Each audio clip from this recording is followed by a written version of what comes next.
Okay, so hello, Sid. What is this name? SIDAR. Dear, can you please tell me that? Can you please confirm me three things that my screen, my audio, and my video, these all three things are perfect to you? Can you please confirm me this in the chat? Okay, thank you so much. Thank you so much. So let us just wait for a few minutes so that everyone can join till the time of the starting time of the class. Then we can start our session formally. Thank you. Okay. By the way, Siddharth, is it your full name Siddharth, or what is your full name from which I can call you? Sid. Okay, Sid. So are you from India? Okay. Albin has also joined us. Welcome to the session, Albin. How are you? Alvin, you can interact with me through the chat, and if there is something which we think that it is not possible to convey properly through the chat, then we can also unmute you so that you can convey your message. So I'm just waiting for a few more participants to join so that we can start the session. Otherwise, they would join later, and there is a chances that they would miss something very important, right?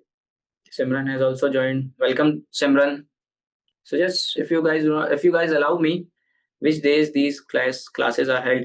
Alvin, on weekends, like around 3 or 4 days before, I would be informing you guys that these classes are going to be on Friday or Saturday on Sunday. So these 3 days, the weekends, we will be conducting these sessions every week till I would say the mid of August, till you will get your pre-scene document.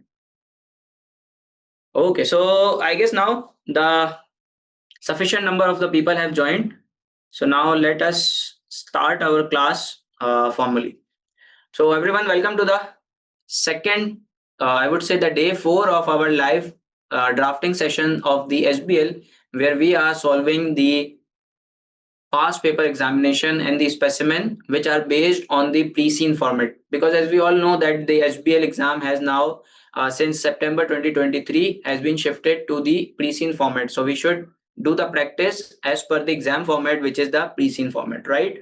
So here we have the pre-scene. Now I believe that although I have given you guys the highlighted pre-scene, but there is a possibility that many of the students were not able to go through the pre-scene. So let us just quickly go through the pre-scene, so to have the background about the company and the industry in like 5 to 10 minutes, so that we can have a good practice session, right? So stay with me. I will be briefing you about the pre-scene in a very quick way.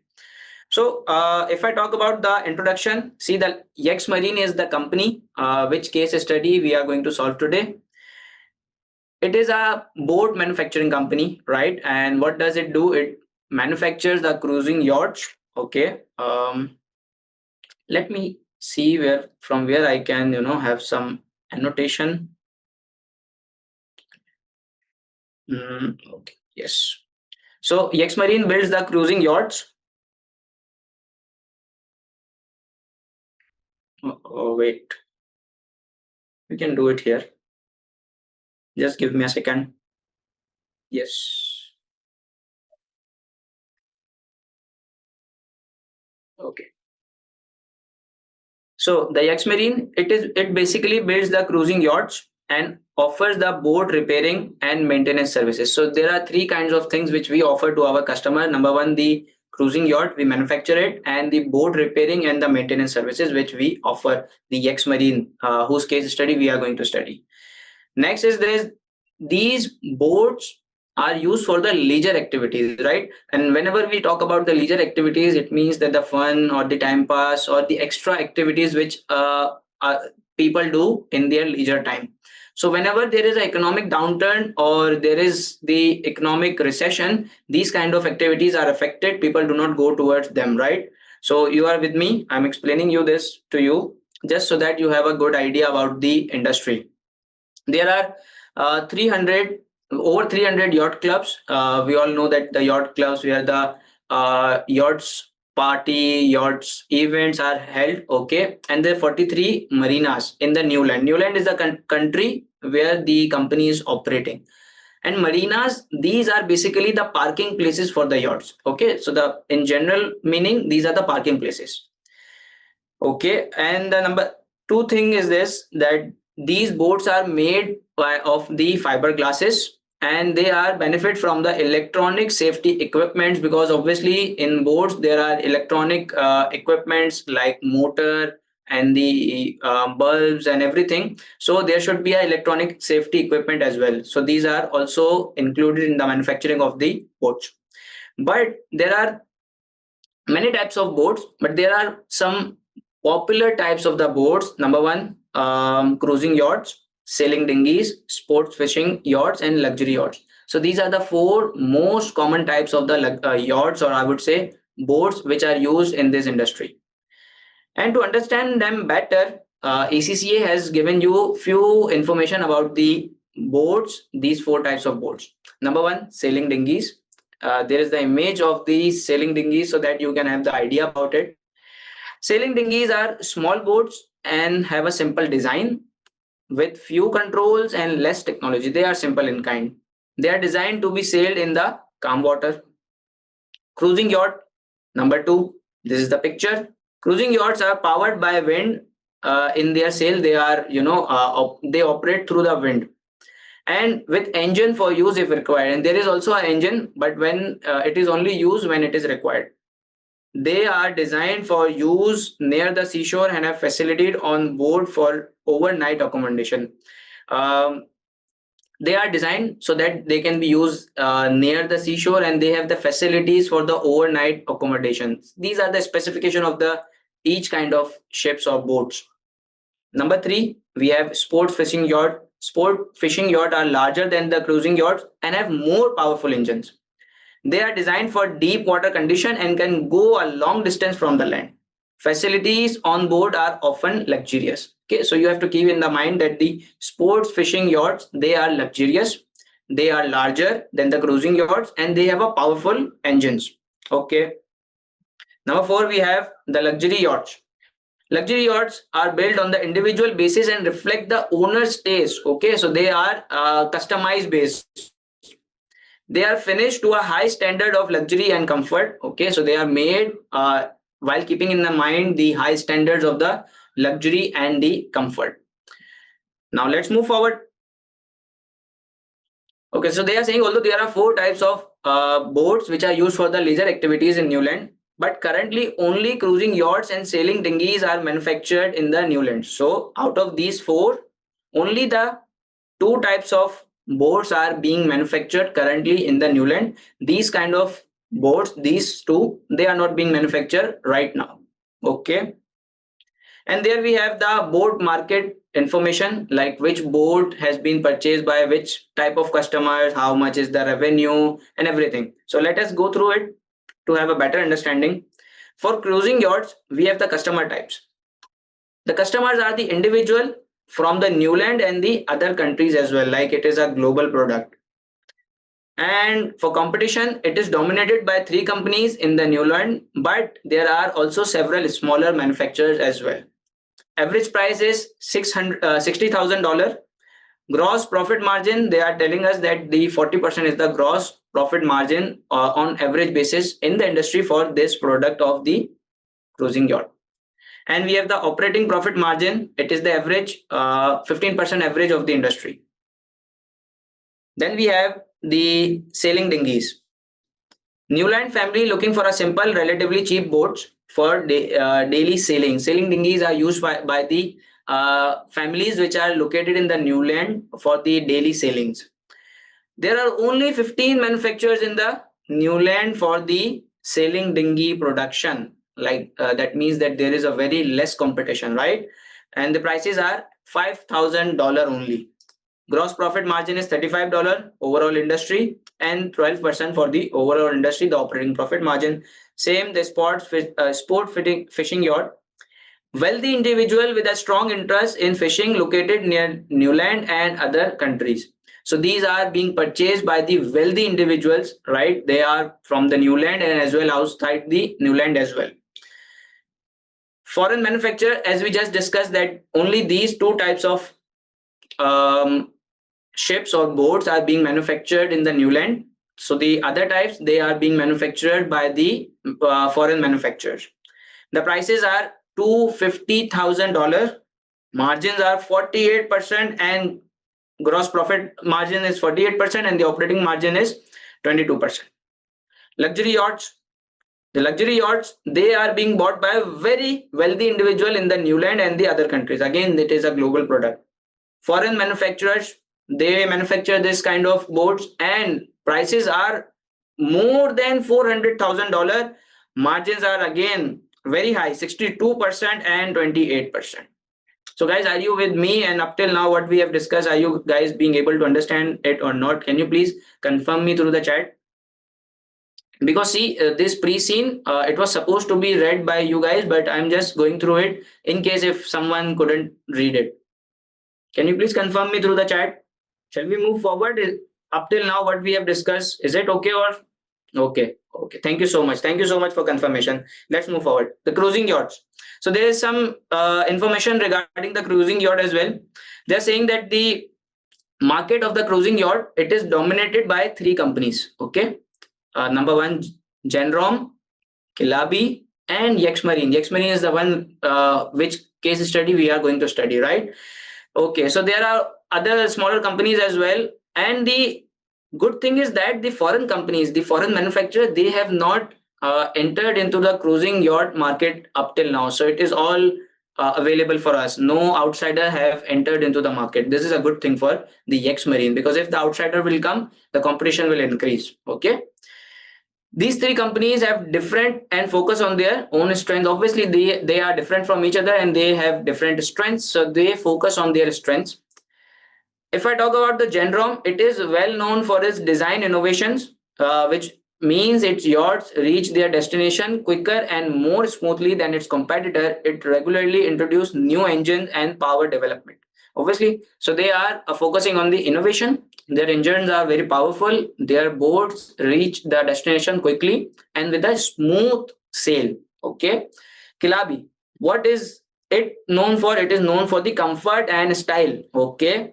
And it has its boats, its ship has the ability to customize. Like they offer the customer feature of customization. Like whatever facility you need, you tell us, we will install it into your boat. Okay.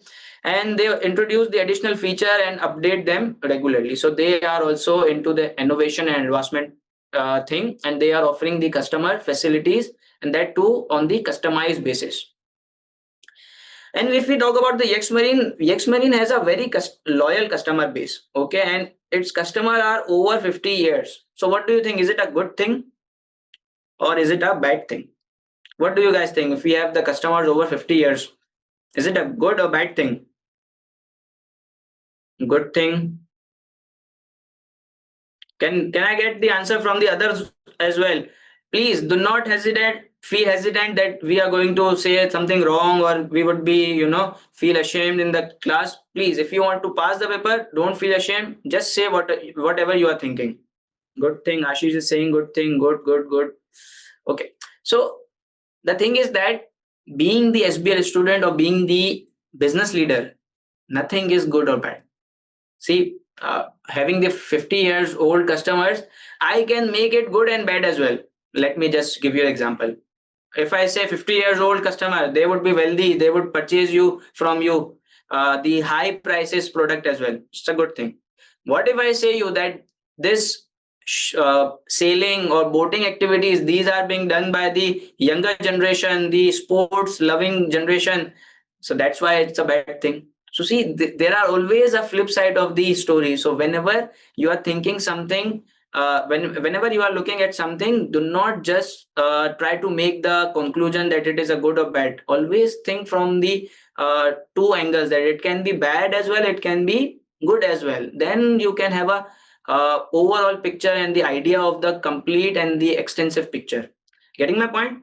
Because that is why the student fails in SBL exam, because whenever you are asked to evaluate anything, like just I gave you the thing that evaluated, having the customer over the 50 years age, you all went to the positive side only. But always think about the other side as well, because evaluation means thinking about the both things. Getting my point? And that is what the business leaders are supposed to do. They supposed to do think about the bad and the good thing both, and then evaluate that which one has the higher or the greater weightage.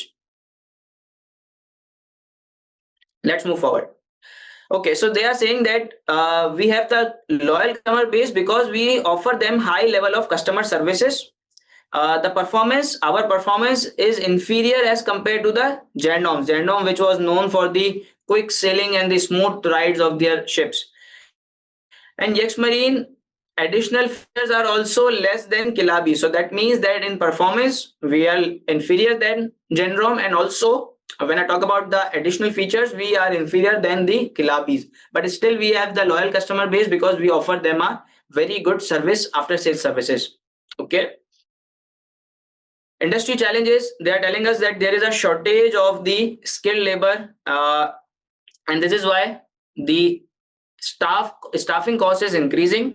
Okay, and the number of manufacturers in the industry, others as well, they are actively exploring the ways of automating the production process, so they are not dependent on the staff for the production, right? If they are going to automate the process, if they are going to involve the robots on their manufacturing lines, right? So their staffing costs will also decrease, and the issue of having the limited supply of the workers or the staff, this will also resolve.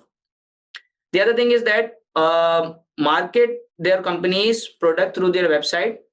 The thing is that although most leisure boat builders now market their companies and product through their website, people are using the website to market their product, but still there is a limited use of the internet and the website in the Newland leisure boat activity through e-marketing and social media activities. That means that the e-marketing, the social media is not being explored that much, which it should be. Demand for cruising yacht has been increased over the last few years. Why it has increased? Due to extensive social media coverage of the annual Newland Regatta.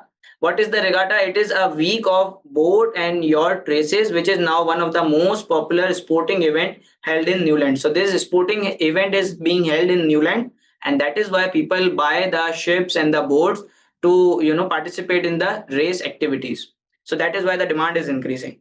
There are also international customers. The international customer also comes into the Newland for this event. They also buy the yachts. Who has the interest in weekend sailing and order cruising yachts which are manufactured in Newland. The cruising yachts industry remain competitive, and companies are under pressure to keep prices at steady level to maintain their market share. They're telling us that the industry, it is a competitive industry, and that is why the seller or the manufacturer, they are keeping their prices low. The next thing is that last year, stricter environmental regulation came into force. Again, this is something related to the environment. The environmental regulation were made stricter. These regulations including limits on the fishing in many sea areas offshore in the Newland. This has resulted in fall in the demand of the sport fishing yachts. Due to the regulation, there has been the restriction on the fishing in few areas. So that is why the demand of the sports fishing yacht has decreased, because they are used to sail far from the shore, right? So that is why the demand has fallen. And again, there are few risks given to us, like in every pre-scene, which if you go and see in the history, in every pre-scene, they have introduced or they have given you the knowledge about the risk which are associated to the industry and the company. So let us see. The potential risk is the flooding. Obviously, you are operating with the sea near the seashore, so the flooding is the main risk which you are facing in certain areas of the Newland. Obviously, potential impact, what could be the impact? Interruption of the business, damage to premises and asset, okay, which are parked at the marinas, which we just discussed, that what are the marinas. Infrastructure and yachts, compensation to the customer. Obviously, if due to the floods, the yachts, the boats, they are being damaged, if the customer sustain any kind of damage, you have to pay them the compensation, right? So this is your risk. This would be the potential impact on you. The other risk is that product obsolescence, current and new product. See, if you are not going to add the new features or the new facilities, new engines, new style, new design, your product would become obsolete. What could be the impact? You will lose your income and the market share. You will have the poor perception of the brand, that this brand is not innovative, this brand does not give you the modern facility, right? Data security, this is again the risk. And what would be the impact? That the loss of customer, interruption of the operation. Obviously, if you are sued by the company, the customer, or if your data centers are being hacked, your operation would be interrupted, your operation would cease, right? Unauthorized access to the data, legal penalty and compensation to the customer in case there is some data security related incident. Reputational risk related to the product and the services, loss of income and market share, dissatisfied customer. Again, if you have any negative impact on your reputation, these impact would be materialized. And then we have the innovation and the sustainability. If I talk about this, the new land industry is becoming more innovative due to the pressure to reduce the use of fiberglass. Obviously, the fiberglass use, it is not easily recyclable, and because it is not recyclable, so there is a huge pressure in the industry to minimize the use of this element or the material in the production of the boats. Although fiberglass is relatively environmental friendly to produce, it cannot be recycled easily or cheaply. Okay, this is the issue. This means that the leisure boat which have reached the end of their useful life are often taken to the landfill. They are the empty areas far away from the city where we dump the garbage or the waste type of things, and then they are being burned in the landfill. These are the basically process of wasting, I would say, of the product. An increasing number of leisure boats are now being constructed from the recyclable materials. Now it has becoming the part of the industry, so that they can be deconstructed and separated when they reach at their useful life. So that is why this is again the challenge of the industry. Innovation in relation to the power source used in leisure boat engines is high. Okay. Some leisure boat manufacturers are partnering with motor vehicle engines manufacturer to research and test the use of electric and hydrogen power in leisure boats. They are saying that there are also the innovation being conducted due to the on the power sources which are used to run the boats. How? Boat manufacturers, they are partnering with the motor vehicle engine companies in order to explore the way of using the energy sources that are renewable, that are less harmful to the environment. Okay, so this is again the point related to the sustainability. Okay.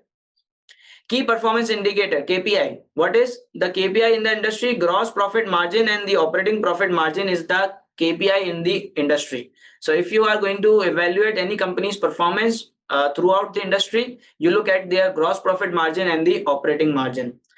And they're telling us the average gross profit margin and the operating profit margin. We have already briefed you about these things above in the pre-scene. In the table we were just discussing about, right? There were the gross profit and the operating profit margins for the each type of boat. Industry body, company in the leisure boat building and repair industry are eligible to join Newland Marine Boat Association NMBA. Okay, this is type of the association which all the manufacturers join. What does it do?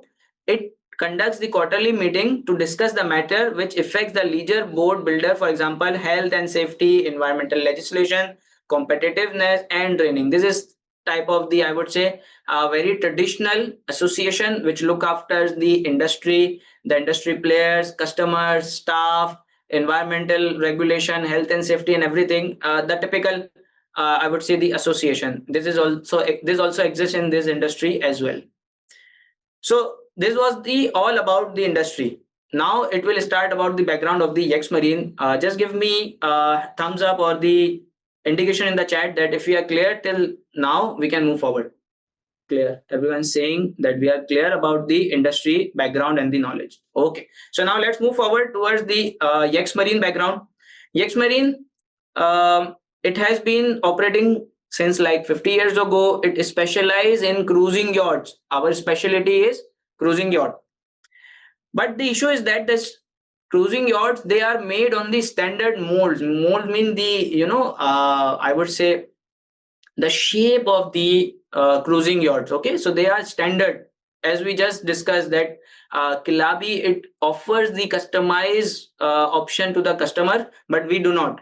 Now you're coming to the reason, coming to know the reason that why we are not able to give them the customization option. This is because we are using the standard molds with limited additional option feature. Again, this is same thing which I just discussed with you.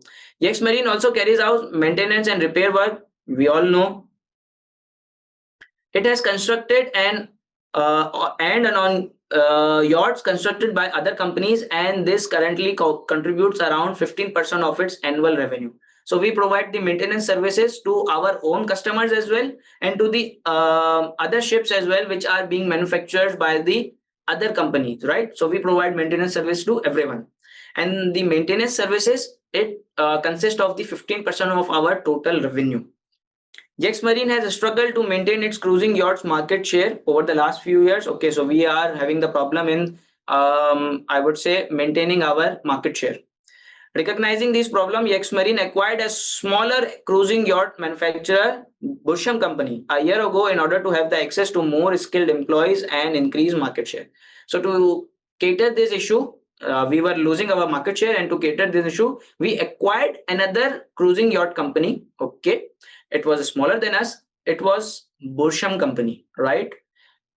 Now we are given the information about the ownership of the Yexmarine. After the acquisition of the Bursham was completed, Tony Bursham, founder and sole shareholder, became the Yexmarine CEO. So see, there is Yexmarine, there is Bursham Company. Okay, so Yexmarine acquired Bursham, and Bursham has only one shareholder, that was the person Bursham itself. This person went on to become the CEO of the Yexmarine. So this is the story, complete story now. In place of Yexmarine founder who retired from the business. So Yexmarine founders have retired from the business. Now they are only the shareholder. They are not taking participation in the business. The board of Yexmarine has 5 chief executive, including the chief executive, each 20% shareholding in the Yexmarine. So that means that these executive all having 20 percentage of the Yexmarine, including the Bursham itself, who is the chief executive. Okay, Yexmarine is currently unlisted but may seek a listing in the future. So whenever we are talking about the listing thing, this should always pop up in your mind. Okay, because when you are going towards the listing, you have to look at your corporate governance if there are any changes required. Okay, there could be a question related to it, so you have to be very well prepared about it. Okay, now let's move forward. Board structure. There are 3 non-executive directors on the board, the chairperson on the top, and down the chair we have 1, 2 and 3 non-executive director, and the chief executive director. Under the chief executive director, we have the executive directors, operation director, finance director, human resource and technology. Each have the 20 and 20 percentage of their shareholding of the Yexmarine. Okay, the role of the technology director was created 3 months ago. Before the 3 months, there was no role of technology director. They have created this place. Okay, they are currently planning to recruit a marketing director, but no appointment has been made. So marketing director is going to be hired in the future as well, but up till now they have not hired it. Okay, so if I talk about the information system, Yexmarine has a website which focuses on its heritage, reliability and craftsmanship. Through website, Yexmarine gives information about this thing. Emphasis is placed on the high level of customer services. That is why we have the loyal customer base, which Yexmarine pride itself on. This is the very important paragraph. The website also contains an initial inquiry form, which can be completed and submitted by the prospective customer. Once the form has been submitted, it is picked by the customer service team and allocated to a customer liaison officer. So there is a team which looks after the customer's inquiry form, and this inquiry form or the customer is now allocated to the single officer, that this is the dedicated person which will look after the customer. Okay. The customer liaison officer then initiates further contact with the prospective customer and becomes the personal contact for the customer throughout the buying process. So this is the dedicated person which will be looking after the customer, their needs, their preferences, and how to communicate with them. Okay. The website also contains the contact telephone number for the repair department. Repairs are booked over the telephone directly with the repair department. Okay, so on website there is only a contact detail through which you can contact to the repair department, and then over telephone you are going to place the maintenance order. So through website you cannot order the maintenance services. This is the point. And the other thing is that this is the way they are giving the dedicated customer service person. So that is why they are being able to give that much high level of customer services. The next thing is that Yexmarine collects data and track the activity of its website visitor through its website. Its social media presence is limited, so we are not using the social media as much as we should. But the other thing is that we are collecting the data of the customer, their activity and everything, whosoever is visiting our website. Operations. Yexmarine currently operates from two different sites, both located in the town of the Hamilton. Okay, so now we are operating from two different sites. These two sites are the location from which Yexmarine and Murshan company operated before the acquisition. Obviously, Yexmarine had one site, and the Bursham has the second site. But then Yexmarine acquired Bursham, so now these are the two sites of the Yexmarine. Yexmarine board has recently agreed the terms for the purchase of a single large site on the coast at Limpul. So now they are going to sell these two sites and going to buy one site which is a large and at the coastal side of the Limpul. The principal yachting center and the Limpul, it is a principal yachting center. That means it's a prime location for these kind of activities. This will replace both the current sites and will be financed by their sale. Okay, so the Limpul site purchasing, it will be financed by the consideration or the proceeds from the sale of these two old sites. Okay, so we are going to sell our two sites and going to buy the new site from their proceeds. So there would be no issue for the finance. The move to the new site in the Limpul will take place over the next few months, despite forecasts that the flooding in this area will become more frequent and severe with the global warming. See, as we discussed about the flooding risk, so this is again linked with it, that we are going to move to the Limpul site in few months, and at the Limpul site, the risk or the chances of the flooding, they are becoming high. Why? Because of the global warming. Okay, so this is the background information which you have to understand and keep it in your mind while solving the case study. Tony Bushan wishes to use the move to the new site as an opportunity to transform Yexmarine business. Okay, he wants to introduce more automation in the production and improve the standardization of the product and introduce efficiency targets. So he is wishing to introduce the efficiency and the automation in the processes. Again, as we just discussed in the industry as well, there is a shortage of the staff and the staffing cost is increasing. So he's trying to automate the production process and also the efficiency targets. He has recently announced his plan at staff briefing to all Yexmarine employees, and he has also made some sort of announcement to the staff as well in the recent staff briefing as well, which we maybe get to see in the exhibit as well. But we have to see. Over the next 5 years, Tony Bursham wants Yexmarine gross profit margin to increase from 40 to 45% and its operating profit margin to increase from 15 to 20%. So it is his vision that our gross profit margin, which is 40 right now, increase to 45. Operating profit margin, that is 15% right now, should increase to 20%. So this is the target from the CEO. Okay. So these are the departments. Again, the molding departments: joinery, fitting, finishing, finance, repairs, and the customer services. So these are the value chain of the Yexmarine. Okay, nothing that much special we need to discuss. Next, we have the distribution information. There are following ways in which the boats or the ships are being distributed. Number one, customer collection from either of the Yexmarine site in the Hamilton. When these sites are sold, customer collection will be available from the new Liverpool site. The very basic way of distribution, that the customer comes to our site and take its order. And the other thing is, buy a qualified Yexmarine crew to a location specified by the customer. We deliver the ships to the specified location of the customer through qualified crew. And the number three thing is that ship to a number of yachts, club and marinas across the New Land. We directly ship them to the marinas and the yacht clubs as well. Okay. So moving forward, now we have the extracts of the website of Yexmarine. They are representing their values through their website. The number one value is the service. Obviously, it has to be, because we are focusing on our customer service and we have the loyal customer base due to it. They are saying that we are passionate about the yacht we build, and we know that this passion is shared by our customer as well. Customers enjoy one-to-one relationship with the team, as we just discussed that there is a dedicated customer, I would say agent, or the customer support staff, which currently, or I would say regularly discuss or in touch with the customer.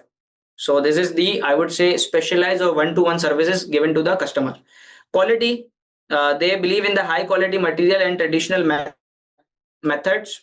Value for money, we do not outsource any activity, and Yexmarine ensure that the customer receive true value for the money. These are the values of the Yexmarine which they market on their website. Okay. So here we have some graphical information about the gross profit margin. They are decreasing. Okay.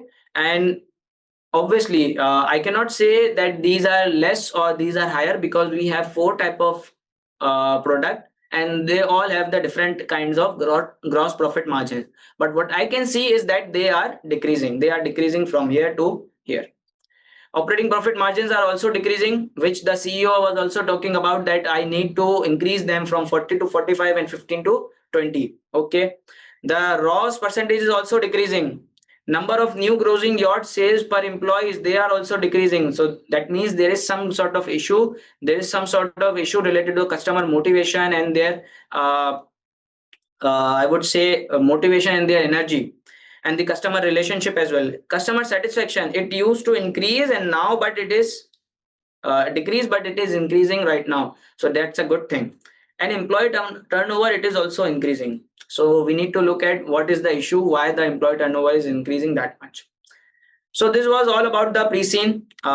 This was the company background or the industry background, or I would say all the necessary information which you should have in your mind as a background or the supportive. Again, I'm saying that this is the supportive information. Your answers are going to be primarily, majorly 90 to 95% going to be from the exhibits, and those answers would be supported by the pre-scene information. Are you guys getting my point?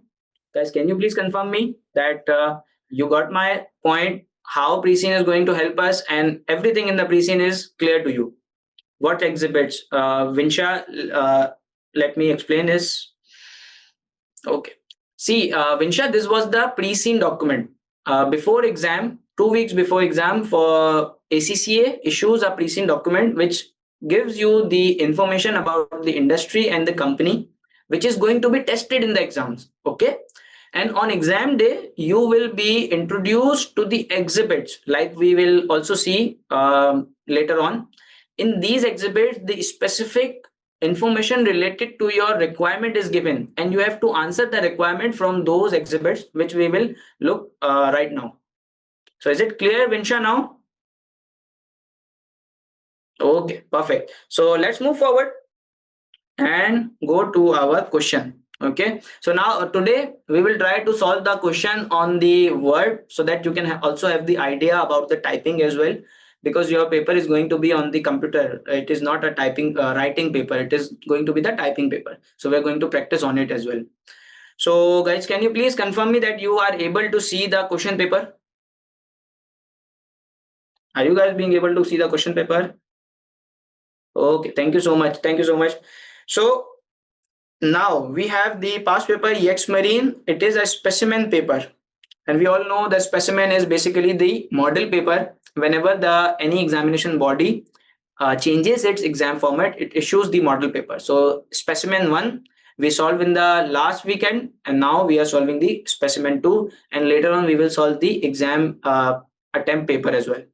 So the background information we have. What happened? Okay. So the background information.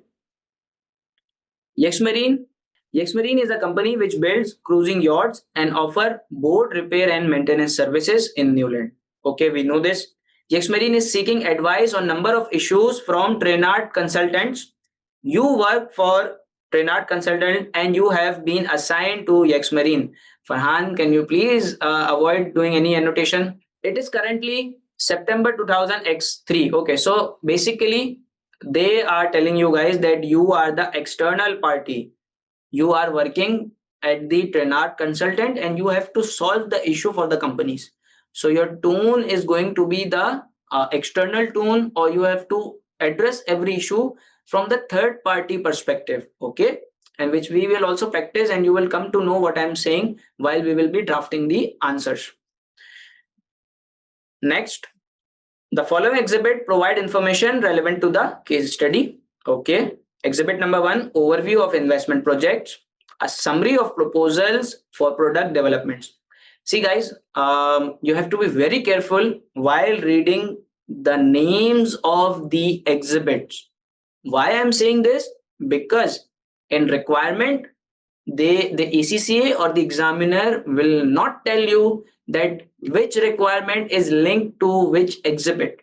You have to identify this thing, and being able to identify this thing, you have to read these name properly so that you can have idea that the topic or the matter which is being referred in the requirement is discussed in which exhibit. Are you guys getting my point? But sir, in exam it was given. Ashish, see in SBR exam, it is a different thing, because in SBR exam there is like one requirement is related to the one company, second requirement it is related to the other company. But in SBL, this is one case study. Every requirement is related to the one company, the whole. Okay, so Vinsha, you don't need to worry, but when we will be discussing this thing, I will explain you again that how from reading the requirement, you are going to connect it with the exhibit by yourself, and it will be an easy thing, but you have to be very careful. So the number 1 thing is overview of the investment projects, a summary of proposal for product developments. Number 2 is strategy committee and staff reaction. A memo from chief executive detailing his proposal to create a strategy committee and asking for analysis on how employee dissatisfaction could impact the organizational change process. So Vinsha, see here I can have an idea that in this exhibit there is going to be some discussion about the strategy committee. Okay, and also the staff reaction and the staff dissatisfaction related things. So if there is any requirement related to these matters, I would be referring to the second exhibit. Now you are getting my point, Vinsha? Okay, perfect. So whenever if there is anything you are not sure about it, please do not feel hesitant to ask. Okay. Risk mitigating activities. Suggestion from the operation director for the risk mitigation. Okay, so the requirement which is referring to the risk and their mitigating activities, I would be going to the exhibit 3. Board meeting on marketing approach. Extract from a board meeting discussion about Yexmarine future approach to marketing, including the use of e-marketing. So there is going to be the marketing related discussion in the exhibit number 4. Now let's move forward. The pre-scene information which you have already used to familiarize yourself with the Yexmarine and the industry which it operates. The above information should be used to answer each task below. So the examiner is saying you that you have to use the exhibits and the pre-scene, which I am telling you that the pre-scene is going to support you only, right, in answering the question. The case requirement. So here we have the proper requirements with us. Okay. We have the proper requirements. Now let's read them. Number 1, Yexmarine board is considering 2 investment projects. There are 2 investment projects. a new range of sailing dinghies versus a new range of luxury yachts. So there are two projects, sailing dinghies and the luxury yachts, which have been summarized by the finance director. Finance director has summarized some investment project for you. Yexmarine will use the $10 million excess fund from the sale of its two Hamilton sites to finance any investment it makes. However, it will not have sufficient resources to choose both options. So as we discussed in the pre-scene, see how the pre-scene is playing its role. We discussed in the pre-scene that we are going to sell our two sites and going to buy a new single site in the Liverpool. So the proceeds coming from these two sites are more than what we need to buy a single site. So there is $10 million excess cash we have. So what we are going to do with this? We are going to either start the new range of sailing dinghies or the new range of luxury yachts. And we have to pick only one because we do not have sufficient cash to finance both of them, right? The chief executive believes that the successful significant investment could have a large impact on the financial performance of the Yexmarine over the next few years and is seeking your view on whether either of the proposed investment should be chosen. Like we studied this in our FM exam, in AFM exam as well, we have been given the NPV and the proposals, and we have to evaluate which option is better. So in SBL exam, they will not ask you to do the calculation. They will not ask you to do the projection. They will ask you to evaluate the options like a business leader and tell us what are the pros in the option and what are the cons in the option. So you have to always think on the both side, the better one and the worst side as well, right? What is the actual requirement? They are asking you to prepare a report to who? To board. See, these are the two things which I am highlighting. These are the two very, very essential things. Number one, format. Number two, the one you are addressing to. Who is the addressee? The board. You have to address in such a way that you are addressing to the board. You are not going to address some finance guy or your junior colleague. You are addressing the board. So you have to be careful, right? Advice on the financial and non-financial benefits and drawbacks of each investment project. In this report, which you are going to address to board, you have to advise on number one, financial and non-financial benefits and drawbacks of the each investment project. So we have dinghies, we have luxury yachts. You have to give the benefits and the drawback of dinghy and also benefits and the drawbacks of the luxury yachts as well, right? And these benefits and drawbacks, they should not only be the financial, they has to be non-financial as well, right? So we'll discuss. And also you have to recommend with the reason. See, you have to give the reason as well, which if any should be chosen. So both based on your analysis, based on your evaluation, the benefits and drawbacks, the benefits and the drawbacks, what do you think? Which option should be selected? The sailing dinghies or the luxury yachts? So the total marks are 26 for it. And there are also some professional marks as well for demonstrating the evaluation skills by making justified recommendation which are based on the balanced assessment of both projects. So see the evaluation skill, as we all know, it is about exploring or analyzing the benefits and the drawbacks of any option or any matter. Whenever you analyze the pros and the cons, it is called the evaluation, because evaluation means in itself telling the or exploring or finding the positive and the negative sides of the any subject matter. So the professional skill marks, I think that as per my understanding and experience and the examiner reports, that evaluation skill itself what we are going to do in the requirement. So I would merge them. It would be 30 marks question if I divide it by 2, because one good point will give me 2 marks. So that means I need to write 15 points. But there is always also one thing, the recommendation thing. So what do you guys think? The recommendation must have like 4 marks, right? So now there are 11 marks, or I would say, let me do this correctly now. So I have 30 marks for the question. If I would remove 4 or 5 marks for the recommendation, it will leave 25 marks. And if I divide it by 2, That means I need to write 12.5 or 13 good points and the recommendation in order to score the full marks in this answer. I would say write a very well or sufficient answer which will give me the maximum marks. So now are you guys getting the idea how you are going to evaluate that how much or how many points should be written in specific question? Yes, Vinsha is now clear. Abhirami is also clear. Okay, so now we have to think about them. Now let's move forward and talk about the exhibits. Okay. Exhibit number 1. This exhibit, overview of the investment project, a summary of the proposal for the product development, right? Yexmarine is considering expanding its new market, selling dinghies and luxury yachts. Both investment have been appraised by the finance director on the basis of 10-year time horizon, which was set by the board. So finance director has already appraised them, like finance director has calculated everything and like gathered every information for you based on the 10-year time horizon, right? The margins are based on the overall result for the 10 years.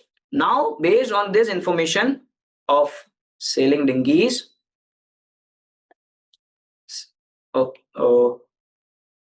sailing dinghies and luxury yachts, you have to find out the benefits and the drawback of the both options, right? So now let me go through it with you.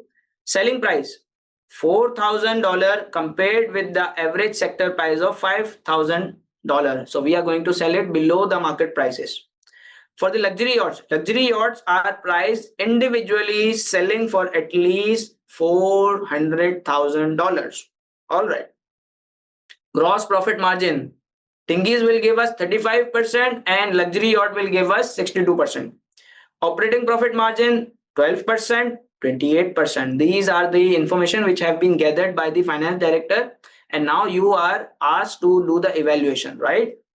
Payback period 3.5 years, 6 years. Net present value NPV $5.5 million, $7 million. We all know what NPV means. NPV means the increment in the shareholders' wealth. So by the selling dinghies, $5.5 million increase will be in the shareholders' wealth, and by luxury yacht, it will be 7 million. Initial investment required, including marketing costs. So the budget or the investment is required $4 million and $10 million. When first revenue is likely to be received, like do you guys remember the NPV table in which we used to have the cash outflows and the cash inflows? So here they are telling us that the first inflow from both of the project, from sailing dinghies, it will come after 1.5 years of the start, like from year 0 to 1.5 years, there would be no inflows, only outflows. And for luxury yachts, there would be only outflows for 3 years, and after 3 years, there would be inflows. These are based on the projections. Target market, new land families, like it is the local market. Very well the individual in new land and other countries. So it is a global market, right? Competition, a number of manufacturers in new land, all smaller than Yexmarine, some long established. So the competition is not that much tough in the dinghy market because all the other competitors, they are smaller than us and we are the biggest, right? And here we have foreign manufacturers, including some which are larger than Yexmarine. So the competition is going to be tough in the luxury yacht market. So this is the end of the, I would say, the exhibit number 1. So now I need you guys to not think too much. Just give me 3 benefits of if I am going thinking about the sailing dinghies, and 3 drawbacks of the sailing dinghies. 3 benefits, 3 drawbacks. Come on, guys. Is the ratio given for normal wealth? No, no, Hershey, there is no ratio of the wealthy and normal families. So let me just zoom it out for you guys so you can have a proper and full view of the exhibit. Okay, so now you don't need to formally write it. I just need the 1, 2, 3 benefits and 1, 2, 3 drawbacks from all of you. If I go to, if I think about these sailing dinghies, it's on the face, believe me. As far as smaller payback period compared to, okay, good, higher profitability index, okay, lower initial investment with capital left for other investment. Excellent as far, excellent. Hershey is saying benefits for selling dinghy, early revenue, good. Abhirami selling dinghies, more demand, less competition, less payback. More demand. Abhirami, can you please explain it a bit? How the more demand, low initial capital. Easter is saying benefits, revenue inflow within 1 year. The uh, okay. Early payback period benefits, lower payback period, low initial investment, less competition. Okay, perfect. Okay. Good. Every good one. Very excellent. So now let me tell you what I think are the benefits. Number one, in pre-scene, we discussed that the sailing dinghies are simple in design with less technology. So don't you think that this investment is going to be less challenging? Hmm? This is going to be less challenging and less risky and easy to manufacture. Would it be? See, you all thought about the financial issues only. Don't you think you missed the non-financial? Less competition. See, as I just told you, all are smaller than us. There would be less competition. And also, we are selling at lower price than the market. So we would face again very little competition or not? Yes. Number 3 point. Now the other points which you guys mentioned are accurate. There is no issue in it, but there were other non-financial factors as well.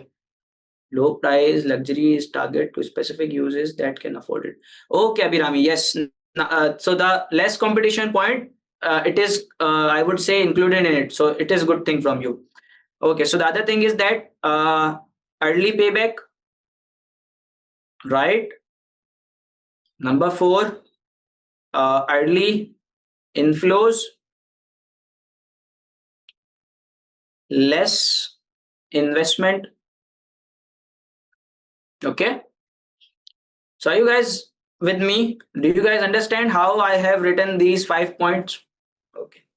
So now it was the part of thinking or having the ideas, right? Which we have done. These were the benefits. Now tell me the drawbacks. Then we will move forward to the drafting as well. Now tell me the drawbacks. What are the drawbacks of selling dinghies? Existing local competitor, target market is limited. Not the one I am looking for. Guys, thinking about non-financial doesn't mean that you will ignore the financial impacts. Difficult to charge higher price. As for higher price, if I would write it like this, are you okay with it? Hira, excellent. Yes. Low NPV. Right. Excellent. Lower profit margin. Lower NPV. Any other point? Only local market. Sneha, correct. Hira, correct. Vinsha, correct. Okay. So these are the benefits and the drawbacks of the sailing dinghies. Right. So now let's go towards the drafting part. So let me open the answer sheet. What was the format which was asked to us to be followed? Let's go to the requirement and see what was the format. So we were asked to write a report, right, to the board of directors. So we will follow the format of the report. So this is the report format to board of directors from, this is the us Renard consultants, right? And now we are going to write the subject.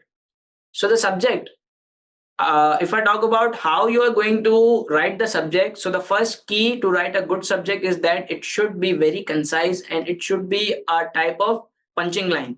It should be a punching line which gives the total idea about what is being discussed in this document, right? In this report. So this report,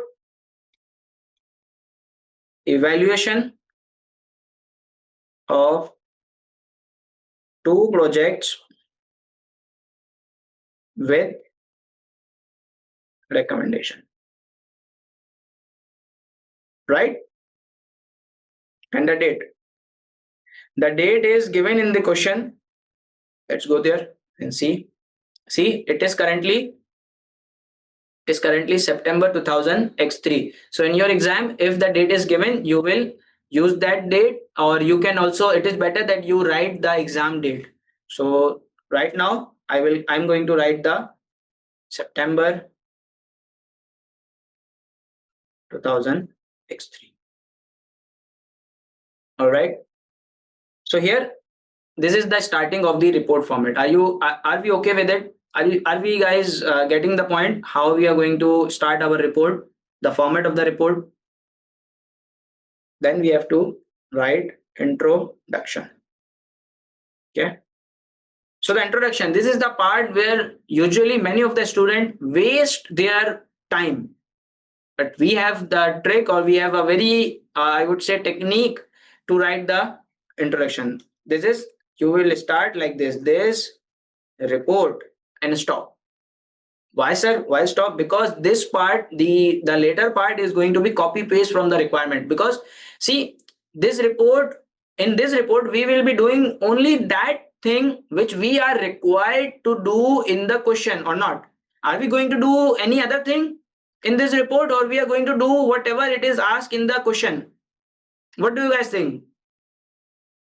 Are we going to do any other thing? No, we are going to do exact same thing which is asked in the question, right? So for this introduction paragraph, we will go to the, let me open the question here as well. So I can copy paste from the question wherever I need to. And you will also have this option in the exam as well. Okay, so I will copy from here to here. This is the requirement, because they are saying us that in this report, what you have to do, you have to advise and recommend. So this I will copy and paste in my answer, that this report advises on the project and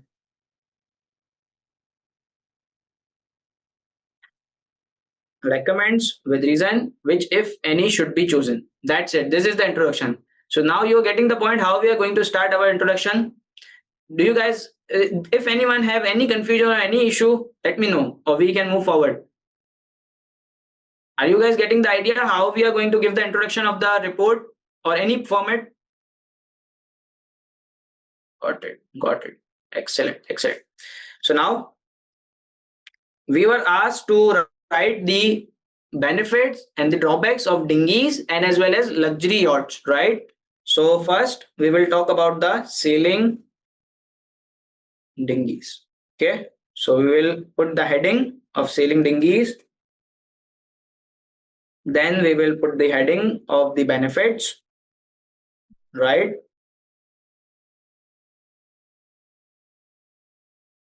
Number one benefit.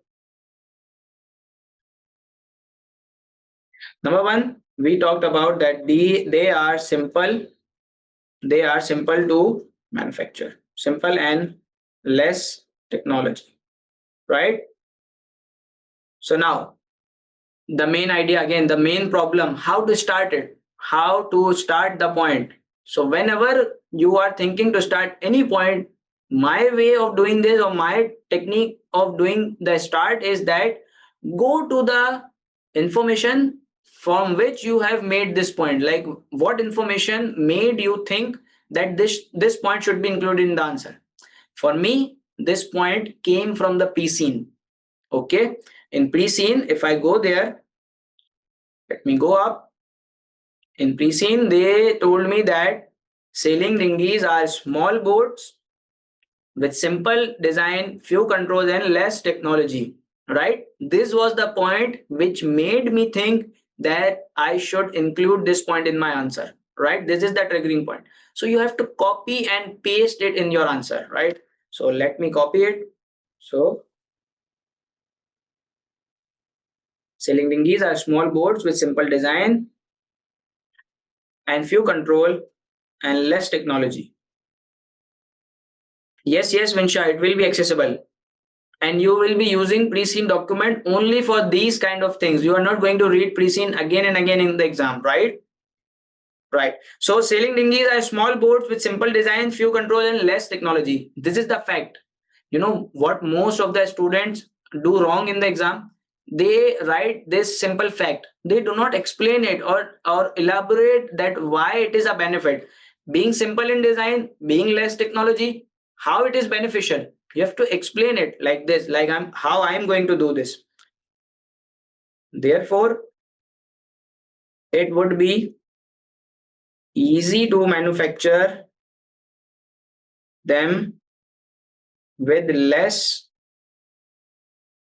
parties and less risk of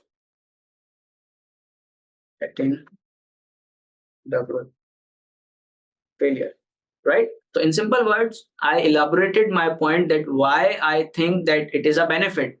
Being simple, being with less technology, how it is a benefit for you. So you have to tell the examiner, right? Are you guys getting my point? Because this is the area where most of the student lacks.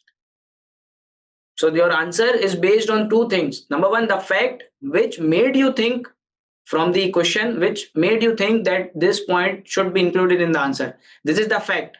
You have to copy the fact in your answer and then you have to explain it that why you think that it is a benefit or it is a drawback. Explain it, explain the thinking of your mind or the thought process of your to examiner. Are you guys, sir, can we use the table for benefits and drawback?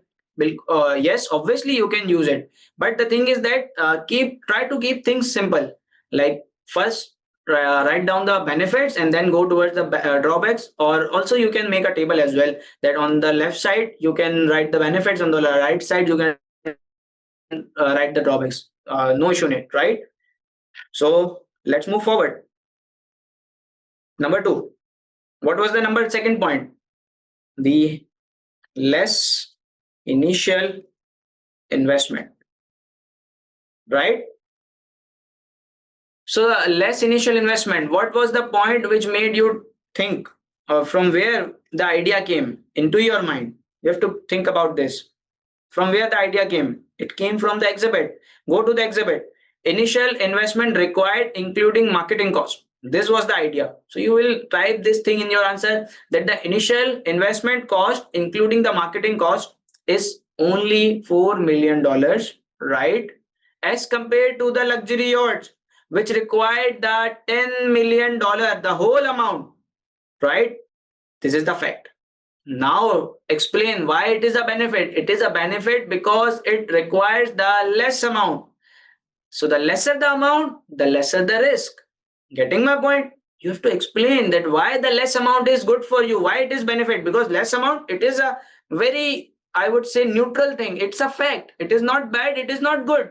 You have to explain why you think it is a good thing or bad thing. It is good because the lesser amount, the lesser the risk.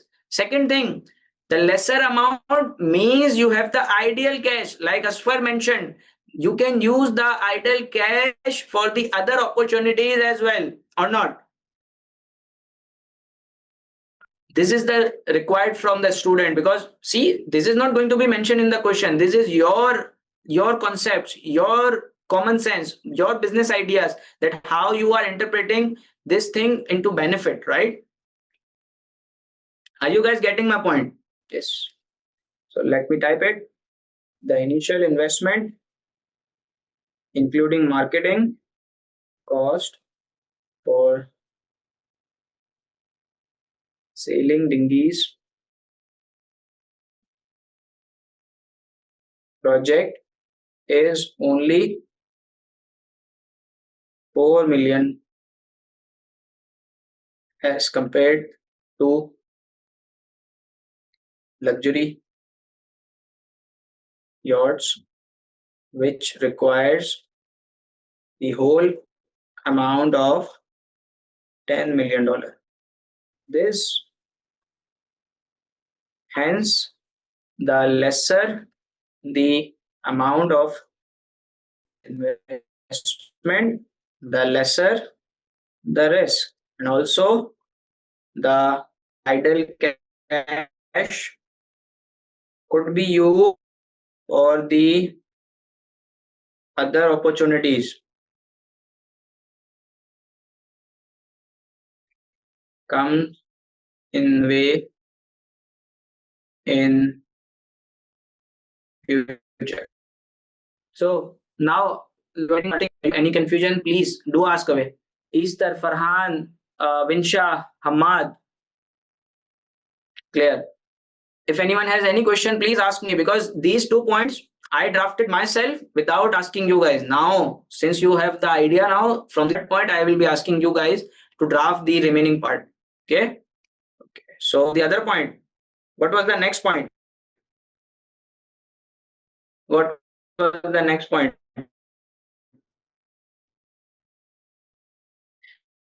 We drafted that less competition.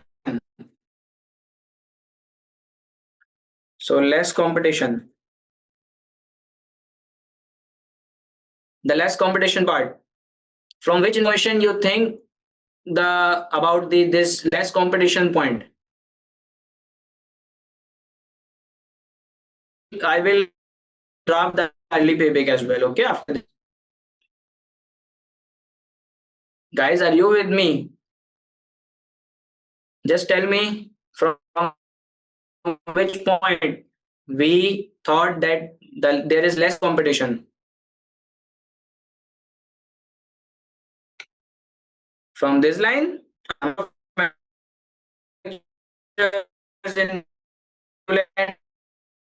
smaller than the Yexmarine, the lower price than the market.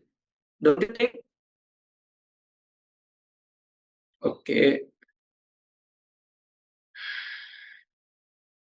I guess you guys were not able to see the screen. Now is it visible? Is it visible now? Aswar? Okay, perfect. Thank you. And sorry for this.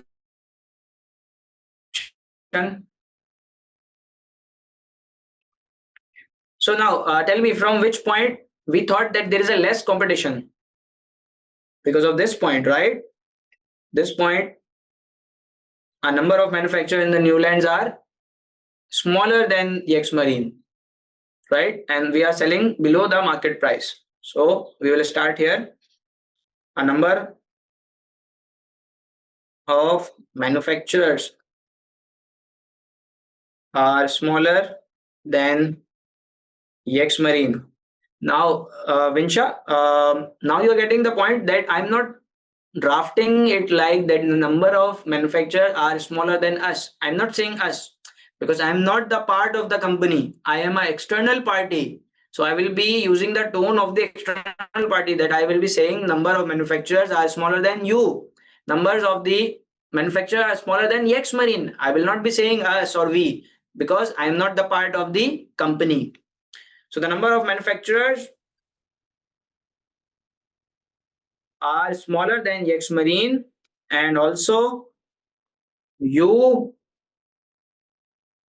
will be selling the dinghies at lower price of $4,000 as compared to market price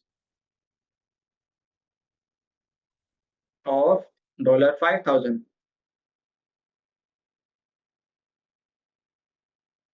Therefore, now see, this is the fact. This is the fact. Now explain it how it's going to give you the less competition. Now you have to explain it a bit as well.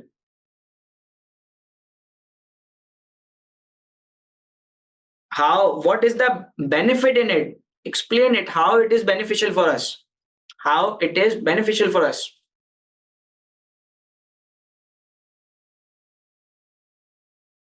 Don't you think it should be like that? This will give you a quick penetration into the market. This will give you the large increase market share, competitive advantage as well, right? Yes, yes, Hamad. Is that also good? So you have to write this. This will give you a rapid penetration into the market, and also the being the largest manufacturer in the market too can grow your market share by the facilities and services to your customers. Yes, Farhan is correct. So this is the explanation point. Are you guys able to understand how I drafted this thing? See, this was the fact. This was the fact which made me think that here it is beneficial thing, right? It made me think that it is beneficial. But what beneficial thing? This I need to explain, right? So this is the thing which made me think. This is the what factor, and how it is beneficial. You have to explain this thing, because if you are not explaining that how it is beneficial, how it is going to give you the benefit, believe me, you are not going to get any marks from the examiner, right? Next point. Point number 4. Early payback. Early payback. So the payback period of the dinghies is 3.5 years as compared to the luxury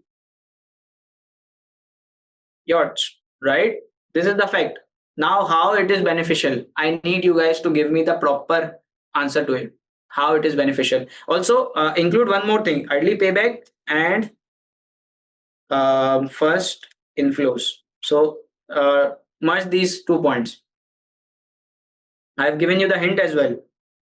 Now tell me that how it is going to be the beneficial thing, because the sooner you are going to get the payback thing, it is better that your investment would be recovered, right?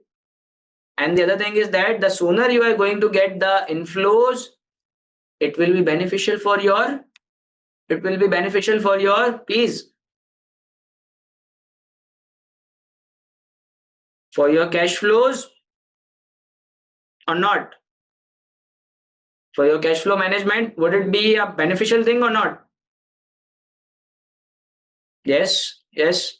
So please, guys, please do not feel hesitant. Type it in the chat, because in exam I will not be there. You will have to type it. So whatever you are thinking, type it in the chat so that I can assess it and I can tell you what is going wrong. Early recouping of initial investment which can be invested in other product. Excellent, Easter. Yes, excellent, perfect. I'm going to write this point. Early recovery of the initial investment means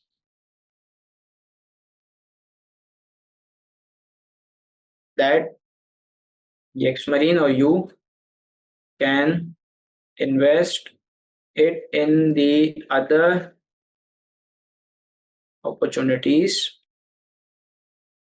right? And the other point, the inflows, it will come faster than the luxury yachts. Luxury yachts will give me the first inflow after 3 years, and it will give me the first inflow after 1.5 years. Further, if I am getting the early cash flows, what will happen? Will it be beneficial for me for the cash flow management? Further, it will help you to help you in easing your cash flow management. Simple, isn't it? Is it simple or not? See, this is the part. This is the explanation part, which is the problem thing. We are always thinking that the drafting is easy. It's a cup of tea. It's a piece of cake. See, it is not, because most of the student, they are not able to identify this thing. Even if they are able to identify this thing, then they face issue in drafting this thing, that how it is, explain it to the exam, because examiner is not going to get the idea that why the Easter, or why Sneha, why Asfar thought that it is a benefit, right? Now let's move forward. 5. What was the fifth point? Early inflows, less competition, less investment, lower initial investment amount. Early inflow income also improve cash flow. Excellent Farhan. Good. Already है तो ये है. um, oh, okay, sorry Hira, we already accounted for this. So is there any other point which we are missing? Simple, less competition, early payback, inflow, less investment. So we are done with all the points, right? Okay, so now let's move forward to the drawbacks side. Thank you, Hira, for identify this thing. Drawbacks. All right. So the first drawback was, what was the first drawback? The first drawback was it will give you the low margin, low profit margins, right? Here we are. So here we have, see, the gross profit margin and the operating profit margin, they are lower. Okay. So that is why I have written the general profit margin word in my heading, but in my paragraph, I will be explaining and I will be mentioning both of them, that thingies project will give you, not us, give you lower gross profit margin and operating profit margin of how much? 35 and 12%. 35% and 12% respectively. Whenever we type two name or two things and then the other two things are related to them in the sequence, then we write this thing respectively. Respectively as compared to the margins of luxury yachts, right? This is the thing, the lower profit margin. What is the drawback in it? Being by lower profit margins, what will happen? What is the bad thing in it? Have the lower profit margin. What is the bad thing in it? What is the bad thing in it? Please, guys, can I have the answer? Can't we split the point between growth? Easter, I am not a big fan of dragging the answer without any good reason. Like if if you are not getting enough points, then you can do this thing. But if you have sufficient points, then I would recommend you do not drag the answer unnecessarily. Keep it with together. Okay, because see what you will be writing in the gross profit margin reasoning, like when you would be justifying that, see, the gross profit margin is lower, then you have to tell why it is a drawback, what is the bad thing in it. So the same thing you would be repeating again in the operating profit margin. Then don't you think that it is not a good thing? Okay, Star. Is there also a target company STH? No, Hira. There is no any target company or competitor stats. Lower profit margin can distort earning of the company if price of any factor of the production increases. As far as this is too far away, keep it simple. This will impact your profitability. Lower profit margin, you have the adverse impact will have adverse impact on your profitability. Simple. On your profitability. And also, don't you guys remember the target from the Tony Bursham in pre-scene? He told us that he is thinking to increase the profit margin from 40 to 45, 15 to 20. Do you guys remember this thing? Or I should open the pre-scene? Okay, let me open the pre-scene for you guys. Here we go.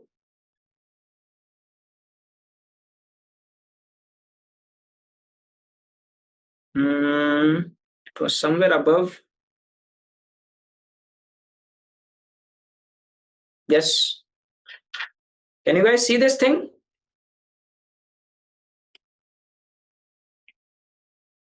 Target.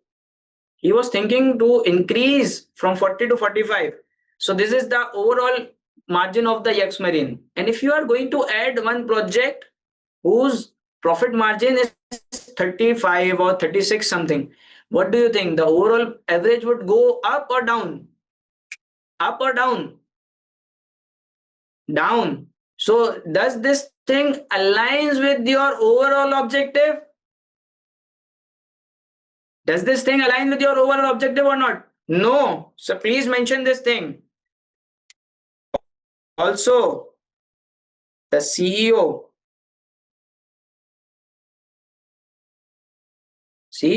wants to increase. You can copy and paste the same thing from the exhibit as well. Okay. This thing. Also, I'm just making Tony Busham the CEO because I know this thing, and also you guys as well. The CEO wants Yexmarine gross profit margin to increase from 40 to 45% and its operating profit margin to increase from 15 to 25%. And this project will drag down your margins further below, and hence it does not align with overall objective of the Yexmarine. Is it okay or not? Guys, are you getting how we are drafting this thing and how it is important? See, this is the crucial thing. I'm not asking you to write anything extra. These are the very simple thing. First, you have to mention the fact, right? This is the fact. And then you have to explain that how this fact is beneficial or it is a drawback for you. Easter, Asfar, Hira, are you getting the point?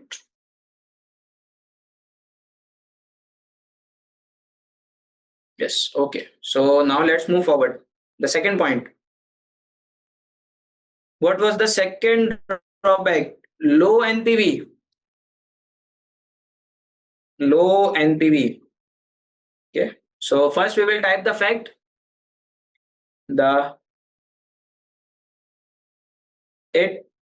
This project has the lower NPV as compared to luxury yachts. Right? This is the fact. Now tell me how it is drawback. What's bad thing in it? If it is giving you the lower NPV, be like it. Why are you having the problem in it? Tell me the problem. What is the problem in it?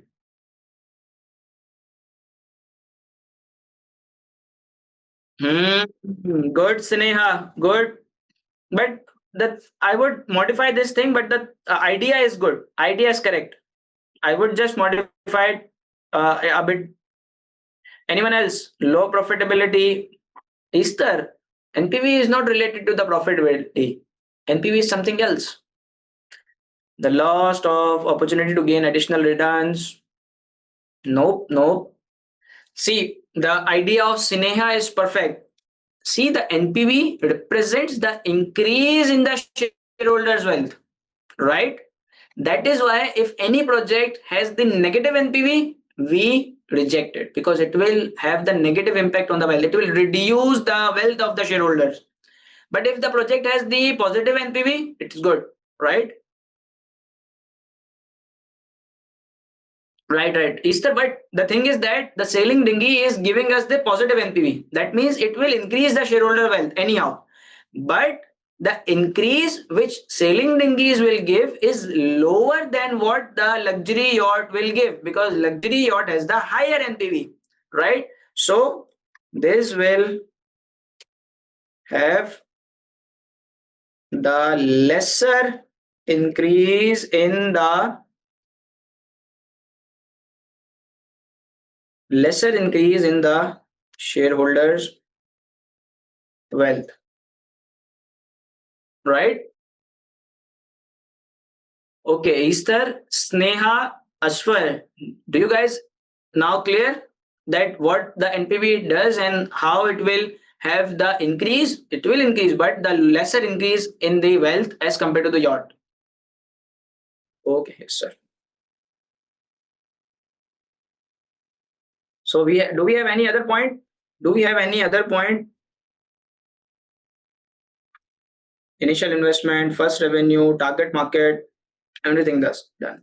So we have written how many points? We have written already 6 points and we were thinking about like 12 points, right? So if we have written 6 points for dinghies and the 6 point for luxury yacht, what do you guys think? Would it be a good answer or not? Yes, it will be a good answer. Yes. So let's move forward. Now I need you guys. This is in front of you. Same like the dinghies.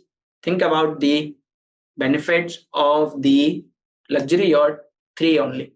You can go for 4 or 5 as well because I know now you guys will be using the same tricks for the luxury yacht. Those which are the drawback of the dinghies, it will be the benefit of the luxury yachts as well, right or not? So I need you guys to think about it. Global existence. Great.